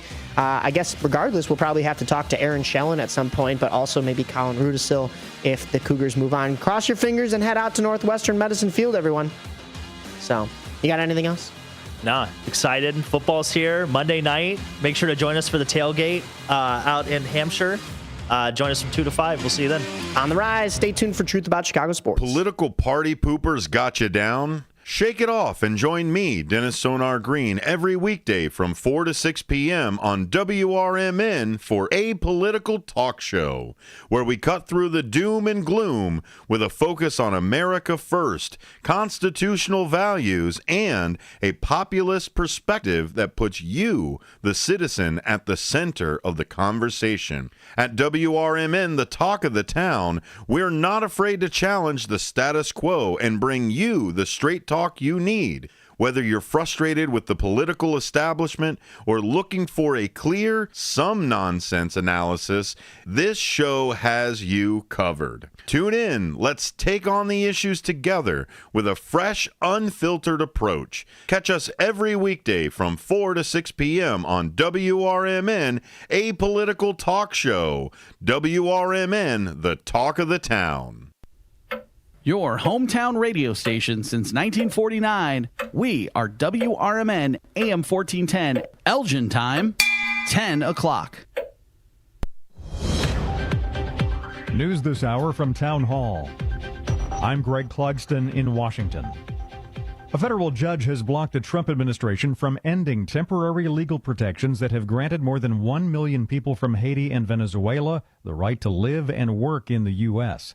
The judge criticized Homeland Security Secretary Noem's decision as arbitrary. Meanwhile, in Georgia, immigration officials detained nearly 500 people in a raid. It happened at a Hyundai factory. No charges were immediately announced. Only 22,000 jobs were created nationwide during the month of August. Bankrate analyst Mark Hamrick says employers are essentially sitting on their hands. Employers are working with a high degree of uncertainty, and yet there is certainty that some things are going to remain intact. The volatility of federal policy, the use of tariffs as a tool for the administration, those are things which are not going to go away, and those do not give employers any added reason to hire, and in some cases undermine their confidence. After weak job numbers a month ago, President Trump fired the head of the Bureau of Labor Statistics. Yesterday, he blamed the dismal August jobs